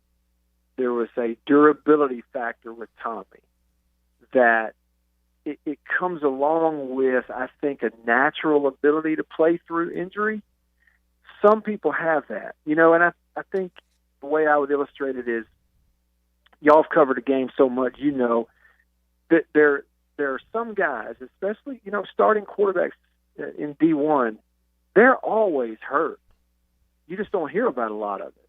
They're constantly playing through pain, constantly playing through an AC joint issue in their shoulder. When I was playing, for 3 years, I fought a rotator cuff deal in my throwing shoulder, but you just keep going, Some people can do it. And it's not a knock on their toughness. It's just some people, their bodies just won't play through that pain the same. And I think that's what we found with Tommy is that when he was healthy, he could really show you what he's capable of. But once he got banged up, physically he'd just break down. And I think that's, what kind of kept him from being what he could have been. You mentioned the Manning camp. It's unfortunate. It is a victim of the pandemic. I saw that it was canceled the other day. Have you had much of a chance, besides those introductory one-on-ones you were talking about, to get to know at all Mike Leach? Because I would find him, I think, one of the more just great characters that I find interesting. And I happen to know, to a certain extent, Hal Mummy, who, of course, sort of was his mentor. And I love chatting with Hal, and he is an interesting character too. But this guy, with his pirate stuff and everything else, takes it to another level. Yeah, and I tell you, there was a difference in what the reality of Mike Leach is once he got here versus my perception of him before he got here. He was the guy who's up there in that far top left corner of the map, who I had no business talking about his press conferences on my show in Mississippi, but I would play some of his sound clips at Washington State because they were so interesting, right? Right. We're getting the same stuff from everybody else, and this guy up there is talking about Bigfoot, So I'm like, yeah, give me that clip, And so you get this perception that he's just really off the wall and super eccentric. In meeting him and talking to him a little bit and texting here and there, I don't think that's the right perception. I think in reality what it is he genuinely is just interested in a lot of things outside of football. On a one-on-one level, let me give you an example. We texted one day 4 or 5 times after an interview we did because Lewis and Clark. The Lewis and Clark expedition came up in the interview. Now, don't ask me how. But it did. And afterwards, I just texted him and recommended a book and a video series that I had seen on it, and he was genuinely interested. We texted back and forth for an hour about this particular Lewis and Clark subject, right? And I don't know the guy that well. He's just genuinely interested in it. But at the same time, he gets it. You guys would love it. The one time I interviewed him one-on-one, right after he was introduced at his press conference, I was upstairs at the football complex. He came up, sat down, did the interview, and I told him at the end, okay, thanks for your time, because I knew he was in a hurry. He stood up, took the headset off. I still was wrapping it up on the radio, telling folks what was coming next, and we were going to a commercial break. He had people waiting on him, holding the door, trying to rush him out of there to the next thing. But he stood up, he laid the headset down, and he very intentionally waited until I went to the commercial break so that he could then thank me one-on-one and have just a little bit of personal one-on-one before he walked out of the room. Very nice. Now, yeah, you know, and you guys have interviewed so many coaches.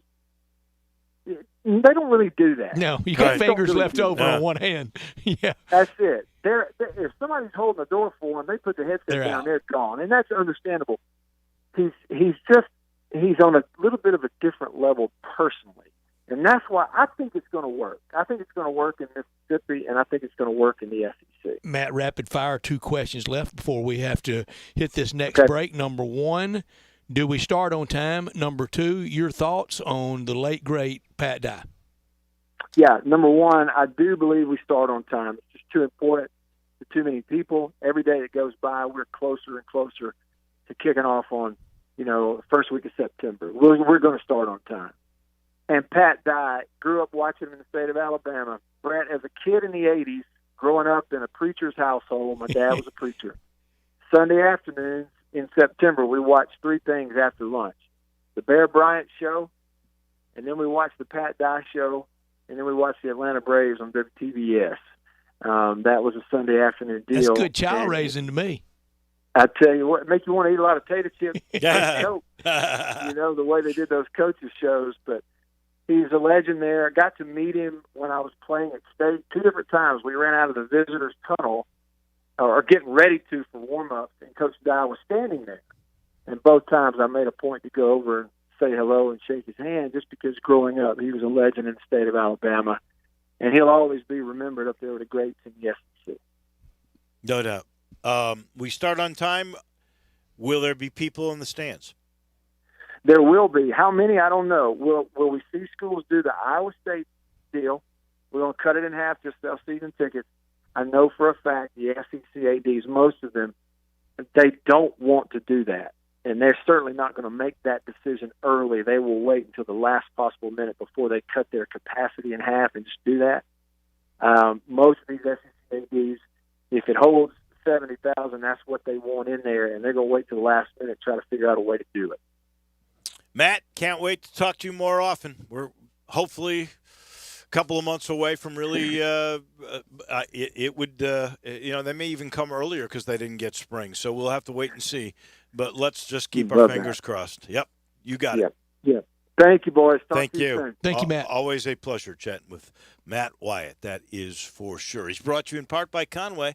Conway Services, the timing is never really right to replace your heating and your air conditioning system. That's why Conway and Carrier have teamed up to make this the perfect time with Visa cards back from Carrier up to $1,500 on select Carrier Infinity systems. If you happen to have, like I do, a 2-unit system, that would be $3,000 in Visa cards. Now, I bet that would come in handy, especially if you have a chance to maybe go away for some kind of summer vacation a little bit later. $3,000? Are you kidding? I mean, if that's not enough, here's what John says. He's going to include an April air cleaner to get the dust out of your home, a 10-year parts warranty, a free Nest thermostat. That's the latest and the greatest. Plus, with Conway, you have easy payment plans and These systems can go as low as $139 a month. That's why John says it is the perfect time. And, with Conway, you're going to get the award-winning service every time. All you have to do is make the call. 384-3511, 384-3511. First 30 callers with a 10-year-old air conditioning system, they'll come out and inspect it absolutely free. That's Conway Services, doing it all for you. We'll take a quick time out. A little bit earlier today, we had a delightful conversation with State Representative Joe Towns on a number of topics, mainly the protests and what is going on not only around Memphis or the state of Tennessee, but the country. Delightful conversation coming your way from Joe Towns next. Spend your lunch with Greg Gaston and Eli Savoy on Sports 56 Middays, delivered by FedEx. Weekdays from 10 to 1 on Sports 56, 96.1 and 87.7. I'm here with Robert Cox, kitchen manager of the Rendezvous Restaurant. Tell us about those great ribs at the Rendezvous. Rendezvous stands alone in a unique barbecue style, only found in Memphis, Tennessee. We don't smoke our ribs, we char broil them. The guys cooking our ribs have been doing it for 30 years. Mr. Charlie Virgos taught the guys the technique himself, and still to this day, they teach newcomers that come in the door. After our ribs come out the pit, we pre-cut every order, so you easily can tear them apart. We baste our ribs on a plate and sprinkle our seasoning all over them. So, Robert, are ribs what everyone comes to the Rendezvous for? The beef brisket is now our second best seller behind the ribs. We also have lamb riblets, half chicken, pork shoulder, chopped chicken, cheese and sausage plate. Nachos are fantastic. We also carry a Greek salad. The list goes on. Robert, where can we find out more about all of these great options? Our restaurant menu is online at hogsfly.com, and recently we just added our catering menu online. Mr. Charlie Virgos' Rendezvous Restaurant, a family-owned restaurant in downtown Memphis, in the alley since 1948. Napa know-how. Get all the quality parts you need at your locally owned Napa. Because right now, when you order from Napa online, you can pick up curbside at your local store in just 30 minutes. Or get your order delivered direct to your door with free one-day shipping on over 160,000 quality parts when you spend $50 or more. Quality parts delivered quickly and safely. That's Napa know-how. Napa know-how. At participating stores, standard ground shipping and exclusions apply. Oh, my stomach. When you have nausea, heartburn, indigestion, upset stomach, diarrhea. Try new Pepto-Bismol Chews. The same fast relief of Pepto-Bismol, now in a delightful chew. Use as directed. Keep out of reach of children. Welcome back to Sports Time on Sports 56 with Wolo and Stats. This hour of Sports Time is brought to you by DeSoto Auto Sales. Here once again are Dave Woloshin and Brett Norsworthy. Cruising through our Monday, and a reminder, serious reminder, for the first time since 1978, the mayor of Memphis has called for a curfew. It starts at 10 o'clock tonight. It is through 6 a.m.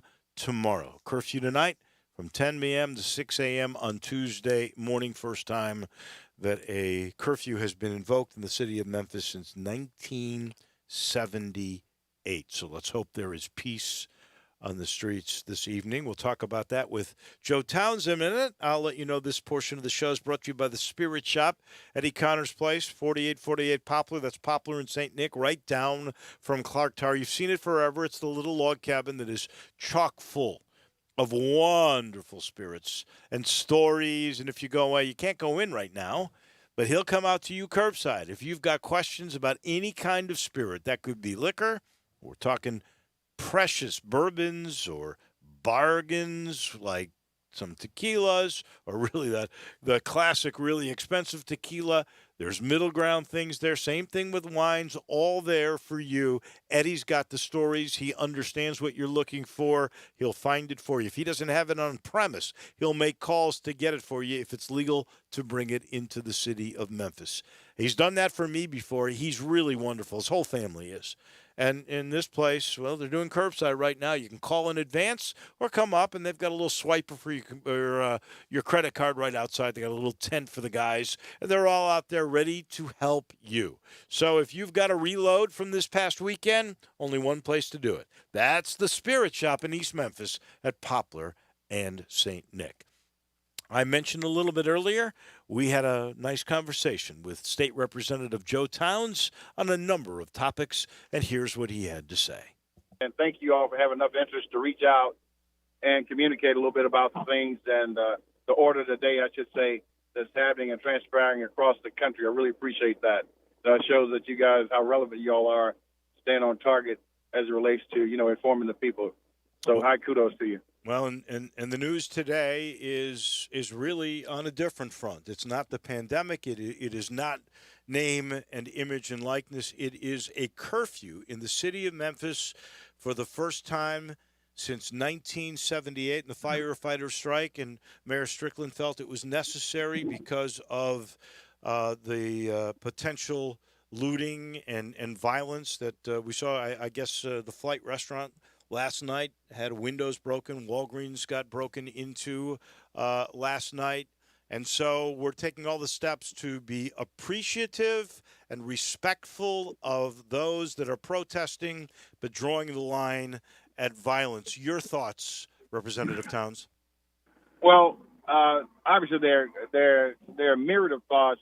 This is the first time since that time, but prior to then, it was going to be in 1968 during the murder of Dr. King. There were curfews in the city during that time. And what you find is this, because a long period of suppression, police brutality, kinds of things that have happened across the country that minority people have been talking about for a very long time, you find that people have reached a boiling point of hopelessness. And when people reach that point, many times, justifiably or unjustifiably so, people reach out and they destroy stuff, even in their own neighborhoods. And there are innocent people that are always sacrificial. Unfortunately, that's how it goes, Innocent blood has to be shed, seemingly, because human beings are so imperfect. We don't know how to handle our problems in a way that does not many times call for property damage and bloodshed. We've seen it before in this city. You've seen it around the country, and you see it around the world. It's how human beings react. And at that point, because people feel as if the old folk had a saying that a drowning man will reach for a straw to try to save himself. So when people are frustrated, they lash out. And it's unfortunate because it hurts us all at some point in time. But the key of it is how do we manage it? We got to figure out how to manage it, because you got to remember also that Dr. King gave his last measure and testament in the city of Memphis, Tennessee, which ought to be a city where everybody is love and prosperity is the order of the day, and always justice rain down. When he talked about justice raining down, okay, justice and equality should be in our city forever. We should be a model around the world for it. The Civil Rights Museum kind of gives you an indication of those kinds of things.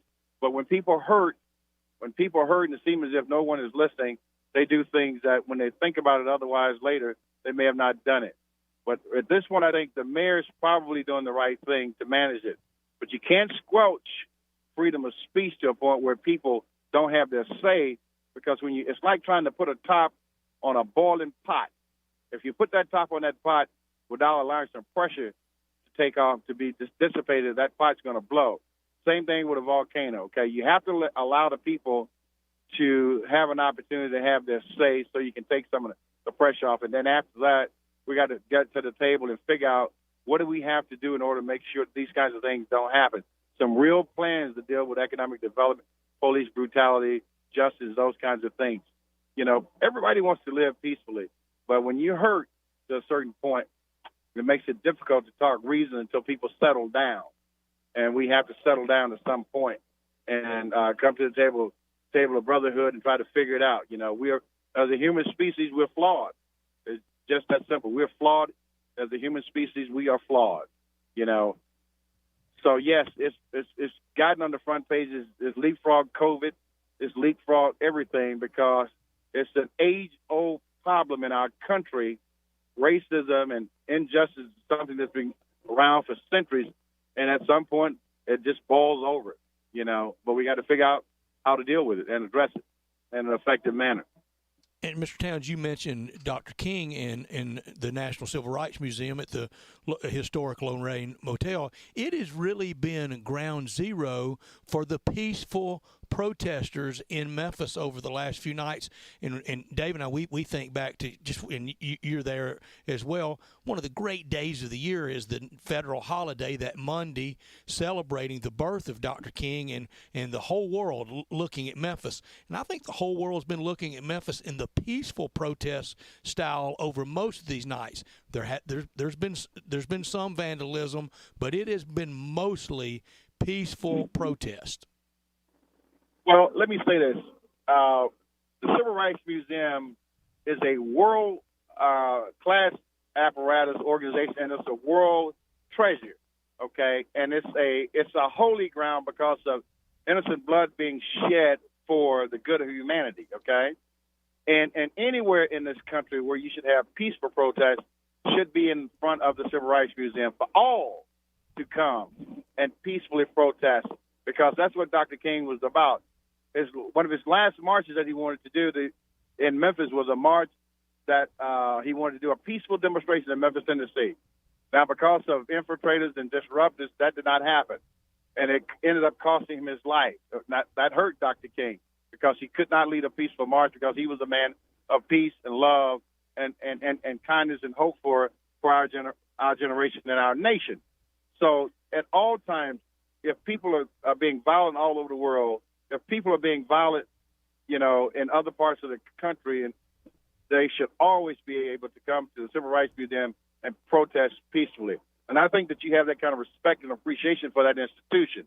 I would hope that is eternal, as long as we have a country in the world that people can come there and they can be heard, they can be felt, and they can do it in a way where we find when we leave there may be a measure of brotherhood and love that's extended to everyone that's in participation, So that's a great sign for Memphis, and the world is looking for Memphis to assert and lead in a way that can speak to the world.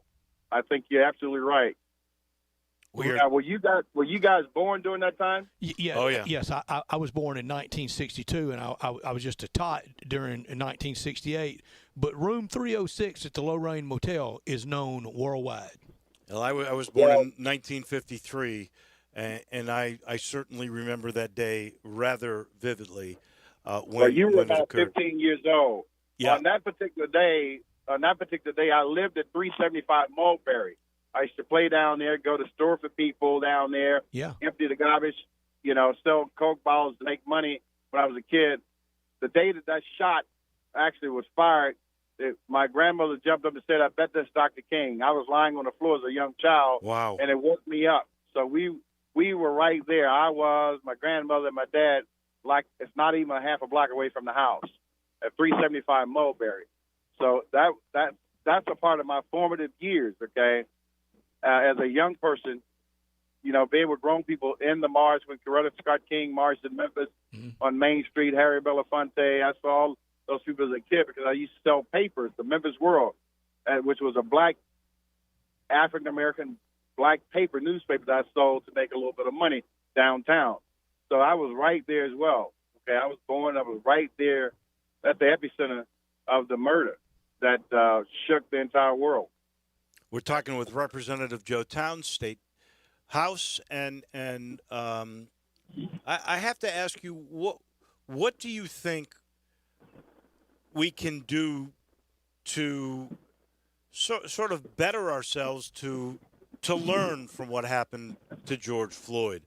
What do you think these protesters would like to hear? What's the dialogue that should begin?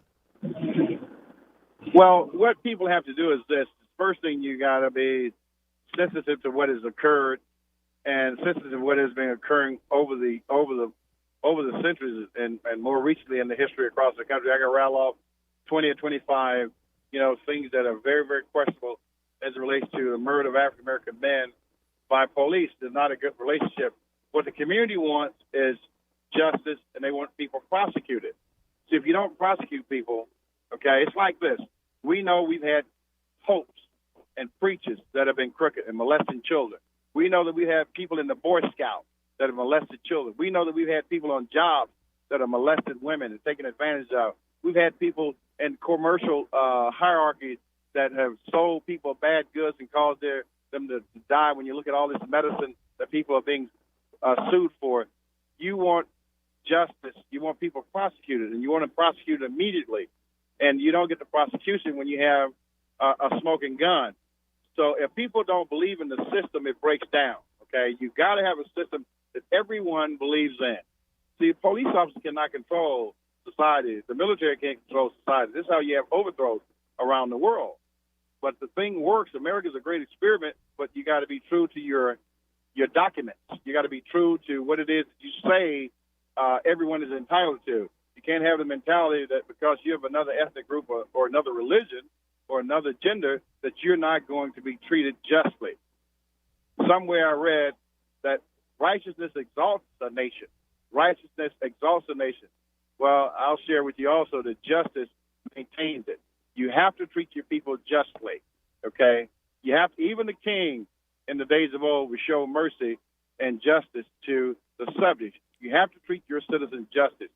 The thing of it is, people believe in the Constitution. They believe in the fabric of the country, but you got to make sure it applies to everybody.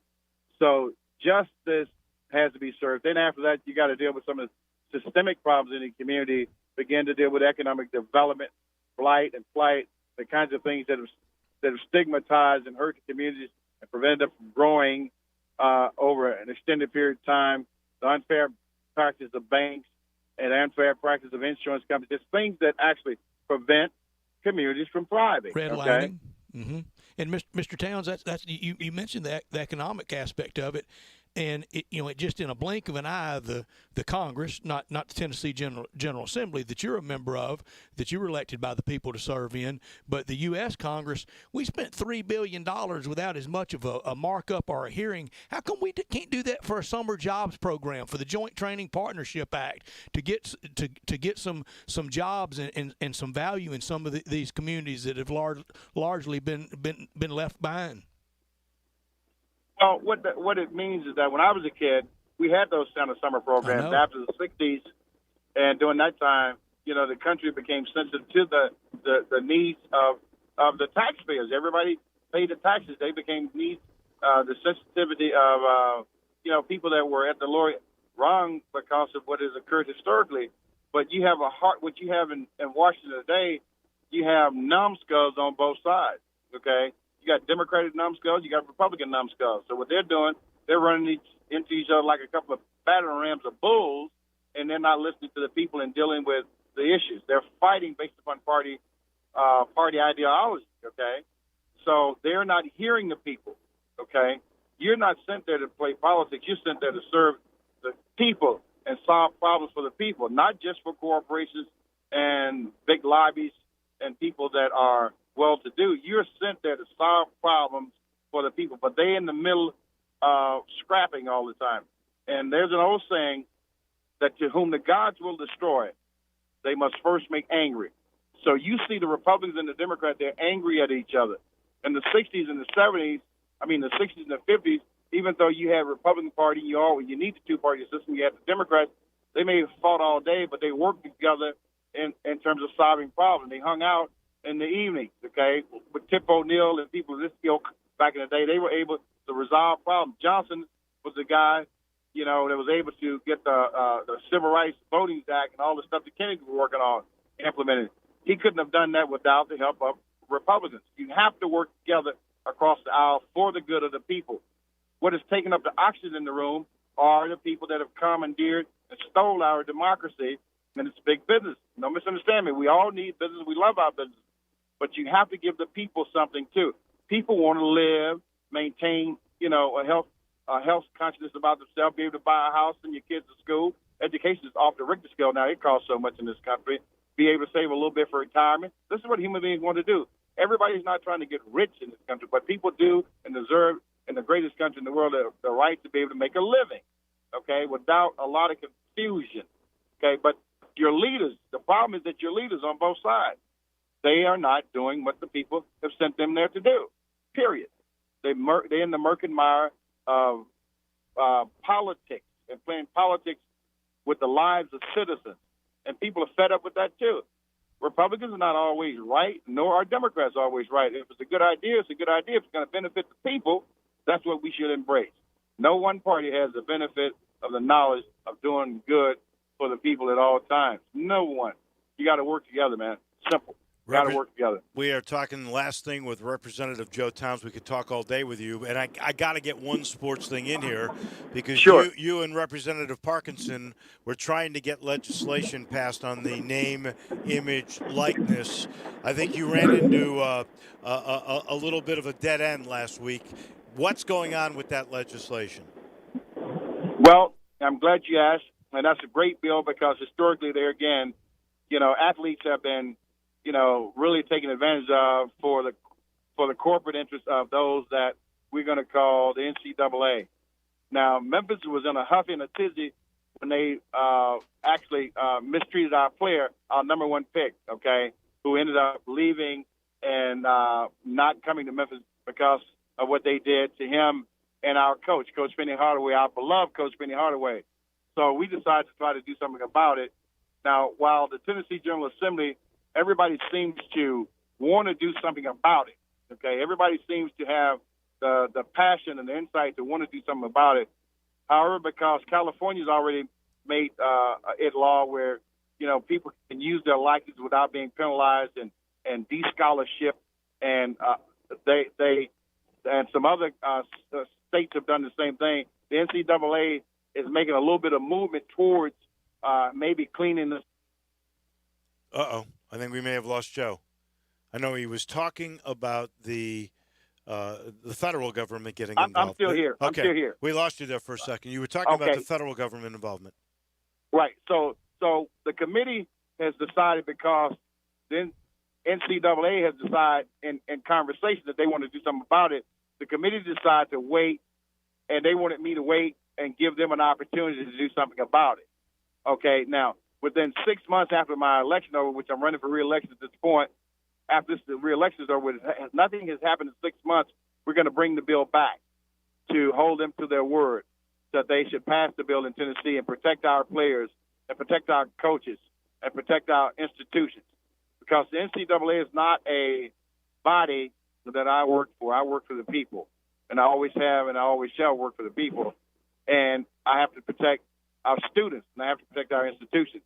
So we have to pass laws that will make them treat our citizens right, our kids right, and not penalize our institutions. So I'm hopeful that it will happen next year if the NCAA doesn't do anything. He is State Representative Joe Towns. It's been a delight talking with you. We'll have to do this again sometime soon, maybe after your re-election, and find out what's going on with this legislation and everything else. Thank you so much for today. Yes, sir, and you don't have to wait that long. We can do it anytime you guys want to, but certainly after re-election would be fantastic. Thank you all for reaching out, and love to talk with you again. That is Representative Joe Towns. Want to get your voice heard? Hit us up on the First Bank phone line or First Bank text line. At Jason's Deli, you can stuff yourself full of great deli food that's healthy, fresh, and best of all, it's not expensive. Jason's Deli is all about choice. Whether you're looking for a gluten-free menu, vegetarian sandwiches, healthy kids' meals, or if you'd like to invent your sandwich via the build-your-own selections, Jason's Deli has you covered. And they only use fresh, wholesome ingredients. Choose from the club and specialty sandwiches, paninis, wraps, soups, salads, pastas, and much more.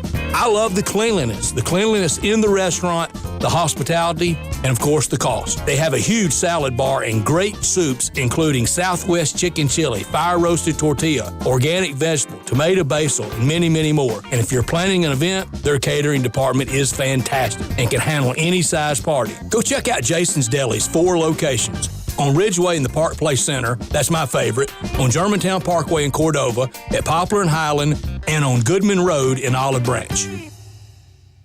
Napa know-how. Father's Day knickknacks. That funny mug, ironic tie, or worse, IOU coupon books. It's time to get yourself something you want, Dad, like a Craftsman half-inch corded impact wrench for $99.99. It's the perfect gift to give to yourself. And while you're here, don't forget to shop all our great deals on Craftsman tools. Quality parts, helpful people. That's Napa know-how. Napa know-how. At participating Napa Auto Parts stores while supplies last. Offer ends 6/30/20. Start your day at Sunrise Memphis. Located in Midtown, enjoy delicious biscuit sandwiches and all their menu has to offer with quick and easy to-go and delivery options. Whether it's breakfast, brunch, or lunch, don't distance yourself from great food. For more information on Sunrise Memphis, visit sunrise901.com or call 901-552-3144 to place your order. Stay healthy and eat Sunrise Memphis today.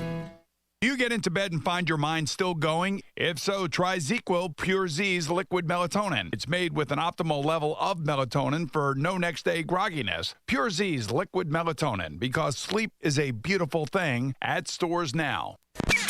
Welcome back to Sports Time on Sports 56 with Wolo and Stats. This hour of Sports Time is brought to you by DeSoto Auto Sales. Here once again are Dave Wolosian and Brad Norsworthy. Come on, Muhammad, then we hit fame. Too easy with the deal, we get insane. Final portion of our show brought to you by Homer Skelton Hyundai and Genesis of Olive Branch. Same building, same crew. They've been together for years. They really have their stuff down. I think they're the standard of all the car business, and they're always incentivizing, like 0% financing for 84 months.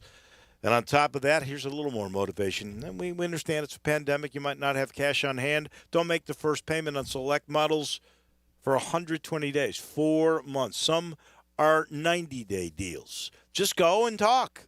That's the best thing you can do. And know this product is so good. Technology so safe, so high-performing, and so durable. You get a 10-year, 100,000-mile limited powertrain warranty on all the new cars. Please, get on Lamar. It's Highway 78 when you get into Mississippi. The very first exit's Craft Road. You're there. You'll love this place. Genesis of Olive Branch and Homer Skelton Hyundai. It is time for Crunch Time. Go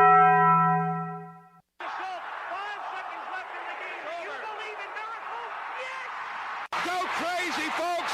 Go crazy! This is for all the biggest crunch time. You are looking live. In your life have you seen anything like that? Take questions again for the student athletes at this time, please. What's happening, big dog? How you doing? Is this thing working? It's obviously crunch time. Hammer, nail, coffin. This baby is over. Woo! Woo! Time for Taco Bell Crunch Time. Taco Bell, home of the crispy tortilla chips, topped with a double portion of either seasoned beef or shredded chicken, plus refried beans, nacho cheese sauce, reduced fat sour cream, guacamole, and a 3-cheese blend. Nachos Bel Grande, heaping portion of chips, topped with ground beef, tomatoes, beans, nacho cheese sauce, and a dollop of sour cream. Taco Bell, home to great food you get on your way home real fast, and they bring you crunch time every day. Dave, we learned and we heard from Matt White how very bullish he is on the on-time college football start. Bob Bowlesby, the commissioner of the Big 12, he joins the bullish ranks on college football starting on time, and he's kind of been the leader of all over the place. His timeline is an EKG. He's worried that cheerleaders may have to wear face mask on the sidelines cheering. A, they're cheerleaders. Wow. They don't need face mask on. B, the WHO and the New England Journal of Medicine said nobody needs them. That could change, though, before the football season starts. It seems to vacillate every other day. I learned today, actually a couple days ago, congratulations to the commercial appeal. Did you see for the CA Sports Awards who is going to be their speakers virtually, because the whole ceremony now is virtual?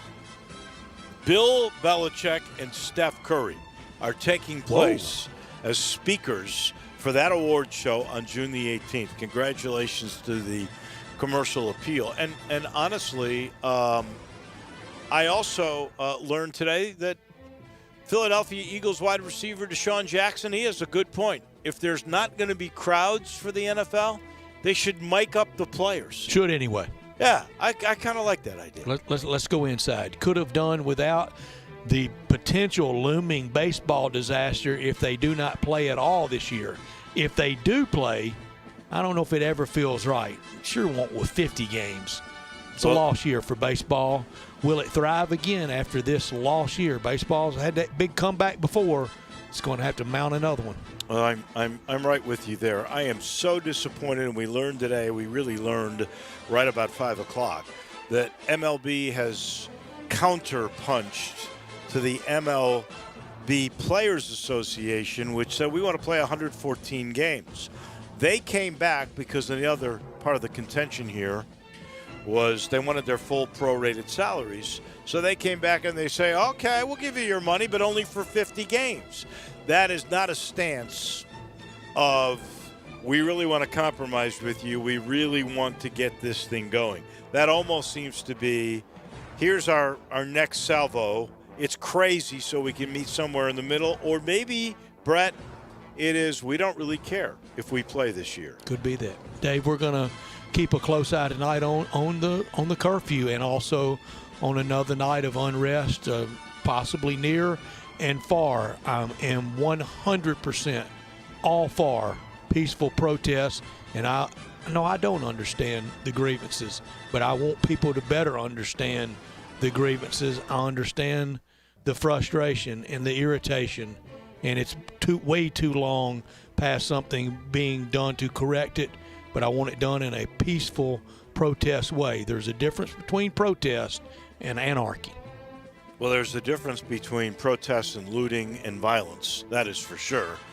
And that is why I think, once again, Mayor Strickland has taken the correct path here. Safe, not sorry. He basically said, we respect and appreciate the message that is being sent by the protesters. And we hear you. And I'm so sorry for these grievances and for this frustration. We'll keep a close eye on the countdown to the Schwab. It's on, Dave. We're going to have the Schwab with a week from Thursday, it sounds like. I believe it will, and a big reason I believe that it will is because we still will not have galleries. My hope, of course, is by the time the WGC comes around, and that's supposed to be the second event with people attending, that they full force. That they will allow us to have them. I don't know if it'll be 100% capacity. We'll see what they do. I don't know what they've done about the construction of stands yet. I probably need to take a little bit of a research look into that. But I get the sense that the Schwab will come off and it won't have people. And what's interesting to me is the governor of the state of Texas has said you could have 25% capacity for outside events. So that would have matched it, but the PGA Tour apparently is not ready for that yet. So we shall have to wait and see for sure as to how all of this comes out. We want to thank State Representative Joe Towns for his insight. It was a terrific conversation with Tom Ackerman, who really basically said he thought baseball would play its season. Now, we must point out we talked to him before this kind of proposal, but let's hope they all get it together. Brian Geldzeiler is just a terrific NBA analyst, and he's in New Jersey. We got a little insight about the pandemic there and also what he thinks. And he thinks the NBA will come together with 22 teams. And then finally, Matt Wyatt, we thank him. We'll do this again tomorrow. Have a great night, everybody. And don't forget, curfew, 10 o'clock. When you have frequent heartburn, antacid relief only lasts for